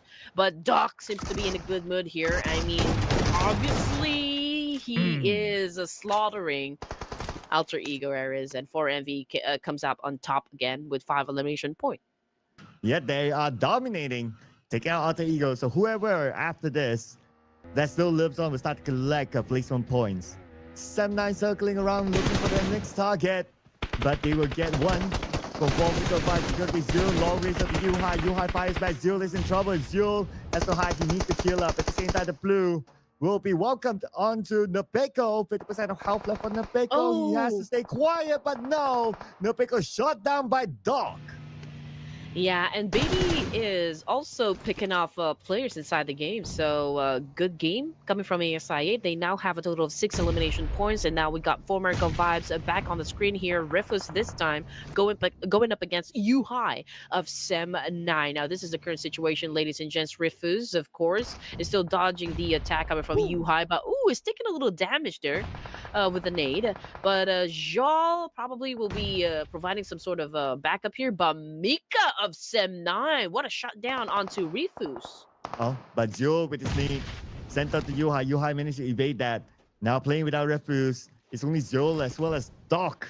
Let's see if Doc can pull off a big one here against Sem9. Time is not on their side. 18 more seconds before the zone starts to close. Now Doc rushing in on 2 players of Sem9. With the rest of game, but he lost the 2v1. Sem9 wins it, leaving 4 Vertical Vibes and only Joel. Horror Esports trying to get close to where the action is happening. So 4MV, Sim9, as well as ASI8 having an exchange onto the northern side, and Horror Esports gauging the situation as well. Now, Jal asking Rifus to crawl back to him so that he could pick him up, but Yuhai did not even let that happen. But unfortunately, from behind, he got tagged as well by Baby of ASI8. And Joel, how is he going to get out of this situation now? Sem9, 2 players left, but looks like he might have a lifeline here with the fact that Baby by ASI8 has appeared. And Sem9, they want revenge, but Baby is not going to give them that easy revenge. He has his teammate together with him. Across, Mika fires from the top. One last hit is needed. Mika will not miss that shot. All right, Mika needs to be careful because on top of him, there's another player, and that would be Jal of 4 Miracle 5. So, yeah, I think he was able to do his revenge against Mika right there. But unfortunately, man, Horror Esports is behind 4 Miracle Vibes, and they're the ones that kind of sealed the deal there. So 4 Miracle Vibes is not part of the game anymore, which brings us down to 5 teams remaining here. Alpha 7 still at the top. Firen from Sim9, okay, spotted the boys of ASI8, headed towards that direction. So I feel like he's ready to give his everything to this match. Yeah, he's rushing forward. He's not really looking back, going for it. Well, our top 2 teams, Alpha 7 and Horror Esports, still in the game. And now Horror Esports, they're coming to action. They're looking for their target. ASI lobbing nades at the Piran. They heard the footsteps of Piran. It's waiting for all those nades to stop. But this nade, lots of damage on the Piran. Glad that he's still all right. Oh man, okay, SI8 coming after the last remaining survivor of the Sem9. Okay, it's a tandem between Who and Baby over here. Now they're trying to flush him out with a nade. I'm pretty sure the hesitation is coming from the fact that well, they don't want to be reckless at this point in the match. I mean, they're such on a good momentum, but unfortunately, No Fear once again spotted him out. ASI8 in a little bit of a pickle here up against Horror Esports, but Horror is also taking care of business with Team Secret. So lots of things happening for the side of Horror Esports, and if they're not too careful here, Sir Cloud, they might lose the lead. Oh, and here comes the circle. Goes down to the lower ground, it seems. So all these teams on top of this hill will need to move forward, including Horror Esports. And Horror Esports, they see Team Secret on the other side. Who's going to make the first move? Oh man, it's going to be really rough here for all these teams while Team Secret is managing Hora Esports before they themselves can move forward. If not, they risk getting backstabbed. Yep. Currently, they're in between a Team Secret and ASI 8, which is, of course, quite dangerous for the side of Hora Esports. And Alpha 7 has been avoiding all conflict so far for this round. So you just know that they're very tactical at this point. You know, like they're really waiting for the circle to shrink here and just make sure that they go up against perhaps the last teams, two teams remaining. And Horror Esports, okay, they're still included in the mix here. They're still a complete squad, so they still have the best advantage, but the odds are not yet in their favor. Well, who will be favored next? Because we're down to the top 4 teams. And Team Secret will need to move further forward as well. And Frankie gets sleepy from Hora Esports. Where is Alpha 7? They are not part of this fight. They're staying away. But the fact that Hora Esports is still part of this fight, there's chance for them to collect those elimination points. Now, who is waiting for them below? Team Secret moves into the circle, but while they move in, they take out Sleepy together with him. Yeah. Oh, this is not looking too good for the side of the Purple Hearts, just because they are sandwiched in between ASI and Team Secret. Sleepy also taken out of the equation here. Jiggle making a run for another angle here to try and shut down a Team Secret. Okay, that was almost okay. Fortunately, though, for Jiggle... Okay, never mind. I said anything because he got shut down by Trang of Team Secret. So, ah, man, I don't know how they're going to escape this. And this is now Hora Esports, only 2 players left. And Alpha 7 will be looking at the elimination field, thinking to themselves that, hey, this is our opportunity. But as long as you have players still, anything can still happen. No fear right now, being pinned down by Team Secret. Lobs a nade on the GK. GK takes a lot of damage, but still survives.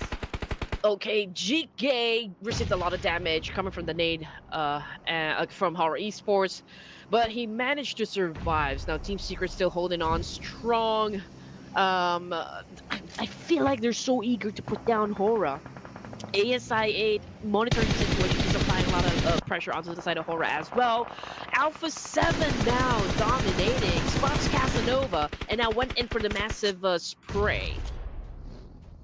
And Alpha 7, now it's time for them to come in. They so far managed to score 1 elimination point. And Hora Esports still has that 1 representative to continue to collect placement points. And where is he? Okay, there's no fear there. Okay, still on top of the hill. And Team Secret is not letting him go. Okay, takes a lot of damage from the other side. It's going to be UZM, but no fear. Was actually eliminated by Frankie by Team Secret, and he is out now, leaving Alpha 7 the chance. The door is open right now for them to take that number 1. Yeah, okay. I feel like everyone just ganged up on Horror Esports just because, you know, of their overall position anyway. I mean, they were in between, you know, they don't really have that much cover, and ASI took that opportunity, took that opening, as well as Team Secret. I mean, there were really no other choice there but to engage. And right now, Team Secret going head-to-head with ASI 8, I mean, both teams need to be careful because Alpha 7 is just waiting it out. Yeah, they know that, okay, if we get the chicken dinner, it's enough for them to take the number 1. So they're playing this very tactically, very smartly. But we still have ASI 8 with a full squad, so it's not going to be that easy for Alpha 7. Let's not forget about Team Secret as well, so it could be anyone's game still. ASI 8 now looking at Team Secret, and Team Secret in between ASI 8 and Alpha 7. Let's see, you know, if ASI pull this off. It's their second chicken dinner of the night, and now Alpha 7 putting in a lot of pressure onto the side of Team Secret by throwing a lot of nades. Frankie low in HP, Trang with 60% of health, and there you go. Frankie is having a hard time there. Now he's back in the lobby. It's a grenade elimination coming from the side of Corellia of Alpha 7, and ASI is still trying to dominate Stage 7 here in Miramar. And here comes another nade. Onto who? That's quite a long nade. But who? Actually got Squash Bull. Okay, but anyway, Alpha 7, they're still on the clear. They should be able to pick up Squash Bull, but Casanova has an angle on top of this high ground. Takes a bit of damage from the Molly though, but nothing should stop him. But anyway, Junho, nobody know that he's there. Junho could be the Oh, kingmaker nice. between these two teams, but at the same time, Casanova against Mafioso. Nicely done by Casanova. That was an essential knockdown coming from that player. I mean, this makes all the difference, for the side of ASIA. They are definitely dominating this three-way battle. And here comes UZM eliminating Alpha 7 with only 3 elimination points, and ASIA will be able to bag their second chicken dinner of the night if they completely eliminate Kung Nu from Team Secret. Oh, one more to go. Kunmu right now, he's healing up. While UZM and Baby will keep watch. Don't put it down south, and the final blow came from UZM for ASIA Esports to score a chicken dinner. Third chicken dinner for Pakistan. It's Pakistan's day for the grand finals, or the last day of the grand finals, ladies and gents.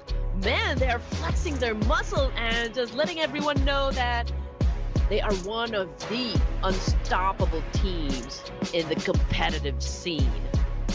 Oh yeah. They're telling everyone, don't forget about us. Don't forget about us. We are still here, ladies and gentlemen. And with a whooping amount of 16 eliminations to come together with it, 26 points collected by ASIA. Now, I wonder, how will this change the overall for ASIA, because they still have one more game? I just want to put it out there that the South Asians are the ones who put a stop on the Brazilians from taking the WWCD for this round. So, hey, I'm pretty sure that you guys are celebrating and giving ASIA the big round of applause for this match alone. I mean, just look at what Casanova was able to put in his pockets. A total of 6 elimination points right there. Whew. Casanova. Wow. Looks like he's stealing a lot of hearts here, especially with this sort of performance. Okay, you potentially is the MVP. We get a confirmation a little bit more, ladies and gentlemen. But for our other teams to watch, so we have a Team Secret here, Medical Vibes there, and Alpha 7 as part of our teams to watch. No Horror Esports though, so I wonder how many points did they collect. There is a potential that Alpha 7 might have overtaken Horror Esports. I'm pretty sure that they were able to get the top spot, for this round, because we were talking about the 3-point lead moments ago before stepping into this match, and even though they haven't gotten the winner chicken dinner, they were able to put up 3 elimination points. I'm just not sure how many placement points they were able to get from this round, but add it all up, I feel like, yeah, that was enough to dethrone Horror Esports for now, okay? Which makes our next round all the more interesting for you guys out there. Oh yeah, because whatever it is, they still have one more game to go. Of course, it's going to be the next game in Erangel. But while we wait for that to happen, we're going to look through some of these stats. And like what you said, right, Mr. Casanova stealing hearts on the battleground, coming as the MVP this time with 8 eliminations with only 774 damage. So he was smart in dealing out those damages to secure more eliminations than he should. I'm just saying that this Casanova is not so much of a lover here. He's more of a fighter. I mean, judging by the number of points he was able to bag, this guy's pretty aggressive in the battlefield. Now, I just want to also point it out that ASIA, they grabbed the chicken dinner by the neck. They just really want to make sure that they're going to win this fight. They have been aggressive, shutting down Horror Esports, even Team Secret. They were very tactical. And I guess also they put out a very smart gameplay for this round. Oh yeah, I know, right? And with that, it brought them the return of 16 eliminations. Look at this. No one else has scored a double-digit eliminations. Basically, they eliminated 1/3 of the lobby. Yeah, that's pretty much about it. Of course, they can't eliminate themselves, so we have to take that out of the equation. But for the other teams, so we have Team Secret here, second place, 10 points collected, followed by Medical Vibes, 7 eliminations. So that's the second highest with 9 points collected as total. A1, Arrow Esports, and Tianba, unfortunately, no points collected this round. Mm-hmm. Alpha 7 really was tactical during this round. They avoided all conflict. They kind of joined into the mix during the latter stages of the game. And it was just so unfortunate that they weren't able to score that chicken dinner. But thanks to ASI 8, I mean, they really exerted a lot of effort, just to make sure that they win the fight. And as for the throwables used in the game, ladies and gents, we're back to the triple digit, 158 in total so far from hitting that 200-point mark that we want to happen. But amazingly, Sir Cloud. Okay, they're currently tied up 145. The only ace Horror Esports is holding right now is that they have 3 chicken dinners. Yes, the tiebreaker is what separates them now, putting them still abreast of Alpha 7. But there is one more game to go. One more game to go for us to decide on whether that was switched or not. So something that we'll be looking forward to for sure. Well, for teams on page number 2, so some of these teams played, some of them didn't, so that's natural. Team Secret, welcome back to page number 2. After a decent performance of collecting 10 points, they are now back here. But they also have one more game to go to at least not be on page 3. It's so unusual for me to not have felt Rosemary's presence. I'm not expecting Alter Ego Ares to kind of dominate, but we've seen them really kind of had a chill tournament, but at some point, we will see Rosemary dominate, getting MVP title or maybe having an explosive gameplay, but we don't even know if he played in the entirety of this tournament. Well, for all you know, one of those pseudo names is actually Rosemary. So we need to wait and see. Well, I guess we'll never find out. But anyway, we're going to head on to a break, ladies and gentlemen, before we come back to our next match. So do not go anywhere. We'll see you guys after this break.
Competition is now tight, ladies and gents, as we approach the final Erangel this evening. All I can see from the board a while ago, green. Right, the back-to-back winner chicken dinner coming from ASI8. We've got 4 tribes getting a chicken dinner as well. So I do wonder, now that we're about to step into final Erangel here, Sir Cloud, this is also the last game for Hora Esports. They're currently tied up with Alpha 7 in the overall leaderboard, so it's gonna be exciting. That's all I want to say. Yeah, it's going to be a big determinator, right, on who scores the top spot. The potential of like ASI8 getting the number 1 is pretty slim, so I will still leave it to like between Hora Esports and Alpha 7 for now. But if we were to look at the stats, top Erangel performers, Hora Esports is ahead of Alpha 7 though. But they do have better rank points as compared to Alpha 7. Alpha 7 has better average elimination, so that could like contra each other, followed by Vampire Esports and Boy Donkey, of course. But of course, these are the 2 highlight teams that we want to pay attention to, and it could go down to really the final moment. And again, take a look at Group A here, ladies and gents. All of the teams that are part of Group A, this is their final round. Again, this is their final round. Oof, oh man, it's gonna be tough here, ladies and gents. And again, the tug of war, a little game from Alpha 7 and Hora Esports. The only difference, right, from Hora and Alpha 7 is the fact that Hora, they do have 3 winner chicken dinners, so currently they're still at the top spot, but everything can change either with one mistake or one great big win from either of those teams. Yes, just one, and it probably boils down to who might be eliminated first, even before we see the chicken dinner. So that's a possibility that might happen. Oh man. Okay. This feels like the last of the last game, to be honest. But okay, quick prediction. All right, I will go for Hora Esports to retain it. Win or lose, Hora all the way, baby. Let's go. Okay, 2 Horas. Is production gonna go for Alpha 7 just for kicks? Yeah, why not, right? Why not? Go Okay, on, make it interesting, production. Okay, that's 1. All right, production. What's your call? What's your call? He's thinking hard right now. Come on. Okay, all okay. right. All right, Purple Hearts all the way. Let's go. We're just making it interesting, everyone. Because, I mean, obviously, those are the top 2 teams that we have on the board. And again, this is going to be their last play, you know, for Group A. And we have both of the teams part of the Group A, and that is the reason why we're kind of just like giving the positive energy that perhaps Horror Esports can maintain their lead at the top spot. So, how about you? Other than Horror Esports, who do you think might dominate this final Erangel of the Ruthless Invitational show? Now, please let us know down there in the comment section. I just know that you guys are still cheering, for the Pakistani teams. There's also you guys down there cheering for Alpha 7. I can see some of you cheering for who else? BTR. Okay, that is nice. I see a lot of green hearts, but that's totally understandable. I mean, 3 chicken dinners for the Pakistani squads. So, well, a reason to rejoice, right? That's like half of the lobbies right now being dominated by the Pakistanis. But this is going to be the determinator game, ladies and gentlemen. Let's head on to it. Without further ado, it's going to be Erangel, the final match for Group A, featuring both Horror Esports and Alpha 7. All right, here we go. Everyone's excited, right? I'm already at the edge of my seat here. I do wonder if it's going to be a fast Erangel, just like what we had moments ago. But then again, let's give credit where credit is due. Most elimination points goes to Revo of Alpha 7, a total of 34. Most knockouts goes to Badru of Alter Ego Eris. But we still see Sky of Horror Esports and Revo Alpha 7 right there in the lineup. When it comes to the most headshots, it is Sky of Horror Esports, currently tied with former Miracle Vibes, but it's still Sky that's holding the crown. Highest damage, though, goes to Badru of Alter Ego Eris, and those are the names that you need to remember later on when we announce the overall MVP. Yeah, who knows, right? You might see a surprise from Badru, maybe, since he's been showing up on our overall charts. So that is something that we want to look at later on. Okay, for our first few drops, for highlight team. So Alpha 7 is going to drop on North Yogopool. As for Horror Esports, they're going to drop just above Rosal. They're probably going to head on to Yasnaya as usual, their regular spot. We're going to see Hospital. Okay, no chill here for Hospital. We have LGD and Alter Ego. Is it Alter Ego? I thought it was DC. Okay, Alter Ego Eris. Ooh, nicely done by Badru, ladies and gents, and a guy that has the most damage inside the game. So you need to be careful because he's somewhat of a John Wick for Alter Ego Eris. And now there's a need for Alter Ego Eris to cross this bridge, and LGD is just about ready to just come out, guns blazing. But Alter Ego Eris right now doing amazing. Pablo with the first kill, about to eliminate LGD. LGD now out of the game. Well, and you asked for the Xavier. Well, the moment we switch over to the they're done with the fight as well. Eliminating Baby Gaming. And Nate, okay, yeah. I believe yesterday they were a team dance at their box, so I guess that's a payback. Payback. It's okay. I mean, it's the nature of the competition, ladies and gents. I know how you guys can be competitive, but it's all fun and games for these players. They're all friends out there in the real world, so don't take it personal. Anyway, we got a Machete fight happening between Thunder Talk and Team Secret. Oh man, that's gotta hurt. Thunder Talk Gaming claiming that win, but that's just 1 point. Let's see what the rest of the team has to say. Yeah, rest of the Team Secret has to say now.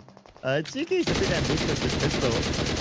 But Frankie, he does have a TP. Okay, he's going for it. Same goes for Thunder Talk Gaming. Xing on the right. For Frankie, he has that 3 though. But here comes the chase, ladies and gentlemen. The chase. All right, straight from an action movie, that is. Thunder Talk Gaming in hot pursuit, and now they are cornering GK inside this house. Definitely will try to flush him out with all of those nades, and a flashbang has just been ignited. Frankie goes down at the hands of Xing of Thunder Talk as well, but GK remains to be elusive at this point. Great knockdown. He still is great at defense. Thunder Talk Gaming still couldn't put him down, and another one bites the dust. Wow, with just a pistol, GK is actually doing it. Okay, but the next challenge is going to be pretty big. Finally, GK went down, but the exchange happened. Okay, that went super duper fast. What's happening right now? Team Secret. From after all that, now they only have Kungo, and he is still going for it. Let's go. Oh yeah, he'll definitely avenge his team, or will try to avenge his team. And now, just I mean, Kunga definitely did a drive by, but I'm not sure if it's coming back. To get some more. Perhaps he's no longer interested to get some more placement points. I mean, obviously he's kind of luring them. Okay, he's headed onto this compound, maybe to recuperate and prepare himself for a fight, a big fight that is up against Thunder Talk Gaming, or yeah, he is going to take up the fight. And is Thunderbolt Gaming thinking of going? They seem to turn back. I thought that, okay, might as well, right? Might as well go in for it, but somehow they did not. Okay. I wonder what's worse right now, like being left alone after all your teammates are eliminated, or just out, or be the one that is out. I don't know, but for me, I feel like I don't want to be the only member remaining inside the game because I will have a major panic attack. You'd rather be like, okay, if there was that one player left, it's not going to be you. Yeah, I'd rather tell that someone what to do in certain situations rather than me executing the game plan. Yeah, imagine you have like 3 bystanders, right, telling Oh you my things to do. goodness. Oh no! I will cry. I'll be like, shut up, guys! I'm the Yeah. one doing it. Okay. Oh, I definitely miss playing PUBG with my friends. Usually it happens, and sometimes you just have to clutch, right? I mean, like if you're one of the players that's left in the game, it's one of those things that you are excited for and scared at the same time. Yeah, and there's those moments where, like, okay, you're in a fight, you're alone, and all the other teammates are gone, and then it's like everyone's giving you instructions, and they're like, quiet, people, I'm trying to focus here, quiet. Yeah, that's probably pressure and anxiety kicking in. I know, right? Yeah. Seen that happen in the pro Anxiety. scene as well. It's like, Oh yeah. yeah. I can only imagine for the teams, honestly. I mean, hopefully, they're being really taken care of in the organization. I mean, it's hard to process all that pressure that they must be feeling. I mean, especially if you're a global name. Oh man, just imagine what they have to go through. But anyway, GLU. Okay, I can only see Hasby here, Circle. I don't know if the other members of the GLU is right up behind Hasby. Okay, I see one. Tari Skit. And he is on the lower ground together with his other teammates. Replying onto the Xavier. They got Lamborghini. All right. Looking for more from the side. Hasby punished back. But Stickley got Parajin. So this time for them to move in onto Levi's perhaps. But Levi's is coming to save his teammate at the same time. Where are the rest of GLU squad? Okay, they're over on the other side. Okay, here comes Tarisis. He is on the lower ground. Lobbing a nade across. Wow, we switch over to NS Red Force. I don't know what is happening, but coming off of the kill feed, it seems to me like Fourth Wives has been eliminated by NS Red Force. Of course, we haven't seen the confirmation just yet, but yeah, oh man, they're getting picked off one by one. Yeah, I believe so. Fourth Rise is out. But anyway, focusing back onto these Aben, now only Levi's left. And from behind, it had to be Osal. Come on, Osal. Let them fight. Oh man, okay. IQQ, we need some big IQ gameplay coming from you. Okay. Nongshi Red Force TZ right now. Going up against the last player remaining, and with all force, he kind of dominated that exchange. And now NS Red Force officially has a total of 4 points in total. Or in total, yeah. And they can continue on their merry way because the circle has shifted once again, ladies and gents. And the majority of the teams will be coming from the northern side. So Deepaskia must prepare themselves because, well, they could go up against BTR and Moinunki. There's also Alpha 7. But as for Aurora Esports coming fresh out of Yasnaya, I feel like they will choose to maybe enter from the side of Milta Power. I also want to point out that guess who's at the north, both Hora and Alpha 7. Yeah. So there's a chance that they might meet. Okay, but for now, Alter Ego, they just got their fifth elimination. So every one of their players scored something at least this round. One of them could be Rosemary, and we don't know. But for JU Squad, okay, just below Amsal. Amsal gets down. Eyes on Sticky. Sticky going up to the high ground. And because Amsal, he needed to reload, he doesn't have an extended mag, so Sticky is safer now. Oof. Okay, here we go. Void Donkey is also getting shot at by Deepa's Kia. Some of their members already got picked up. Again, this is going to be a tight competition in Erangel, especially those at the podium uh, place. Alter Ego Ares, okay, 5 elimination points. That is a strong start, I can say, from Alter Ego Ares. And now they are in hot pursuit as well because GLU, they are opening fire up against Stickley, if I'm not mistaken. And I think they're about ready to collect that point. And BX Triple Six still circling around, trying to get away from the line of sight from all of these teams. And he should be safe. Okay. Alter Ego, they have decent spot. Not many teams around them, so they should be okay. We shift over to Nongshim Red Force. They see Alter Ego. Okay, but not a good clear line of sight anyway. Kungo, the final player of Team Secret, one out of Sunflower Gaming, and now long range M249. Okay, calm down, my man. Tons of bullets, but okay, it's needed right now. He's cooking up his knee. Long range lob, but then again, the vehicle blocked that blast. Yeah. How is he gonna survive this now that the full squad is after him, or at least 3 players coming from Thunder Talk Gaming? He does have an M249, so that is quite a monstrous gun. Team Secret, they gotta switch to M249, but no match for a DBS and an S12K. Now getting back into action here with Deepa's Kia. Fabian is the only player remaining up in the Flora Esports, trying to dance it up with an Augie, was able to get one. But let's see what Sleep is going to do in this situation. And yes, sir, Horror Esports survives another clash. But they've been shot at from afar by Alter Ego.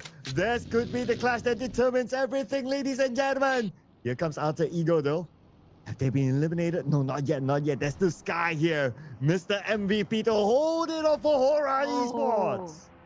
Oh, man. Ouch. That's definitely going to have a toll on Horror Esports. I mean, just look at where Alpha 7 is currently standing. Again, very tactical with how they approach this situation. They've completely ignored everyone in the map, right? And chose to stay in a part wherein nobody will contest them. So yeah, they avoided all conflict just to make sure that there's still a full squad up until the end of the game. So they now have the biggest chance here to get the top spot. But let's see what Sky is going to do in this situation. Maybe he still has a trick up in his sleeves. Oh, yeah. Maybe he can pull off a beanie, right? Yeah. It's always the beanie moment right now. Like, what does he mean by pulling off beanie? Well, you guys got to check out the beanie moment. But for now, it's going to be quite a tough situation. Anyway, they managed to score 3 elimination points along the way. So they are still 3 points ahead. Sky, BTR, they hurt the vehicle. He turns back. Yeah, that is not the best option so far. So Sky again abandoned that compound. It has already been marked as BTR territory, so there's a need for him to back away from that situation again. All he needs to do is just find a safe place for him where he can hide for now. Okay, anyway, back to Vampire Esports. They're over at the west side. They're hunting down Stickley, which is, of course, also the last surviving member of GLU squad. 20K already knows where he is, but he's trying to put him down at a long range, probably because nobody wants to expose themselves, right? It would be a reckless decision. So Tony K, with as much as he could, tries to gun down Stickley from that angle. Yeah, but Stickley has this shack, so he's well protected for now. Until somebody crashes in onto his shack, then it's going to be a different story. And the story of Alpha 7. Again, they're playing this tactically, like they're not engaging in fights, they're allowing teams to cancel each other. And the last we checked, they are on the right side of the map. So no other teams there. Most of the teams try to play in the middle of the circle. That's why we can see here NS Red Force, a BTR, very, very close by. So our next engagement between these two teams at least might take a while. Yeah, I don't think BTR or even in its Red Force is going to risk it. But I feel like Alpha 7 and as well as Thunder Talk Gaming might have an action happen around farm area. Okay, let's see if that's going to happen there. Oh, 9 circle. So farm action, not going to happen for now. Looking at the farm side, yeah, Thunder Talk Gaming and Alpha 7, but looking at how Alpha 7 is playing, wait a second. Oh, Sky is out. So they only have 3 points. 3 points for Alpha 7 to catch. But Alpha 7 right now, they're starting to collect place on points. So the gap is only 2 points now, but they still need to win the tiebreaker. So make that to 3 points for Alpha 7. Ooh, okay, here we go. That is a tough one for the Purple Hearts. Okay.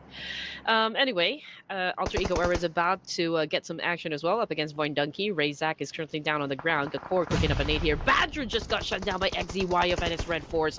Here comes the cavalry. Pablo just threw in a nade. Unfortunately, it did not go inside that small window right there. Pablo with a DDS shot again failed to shut down a player.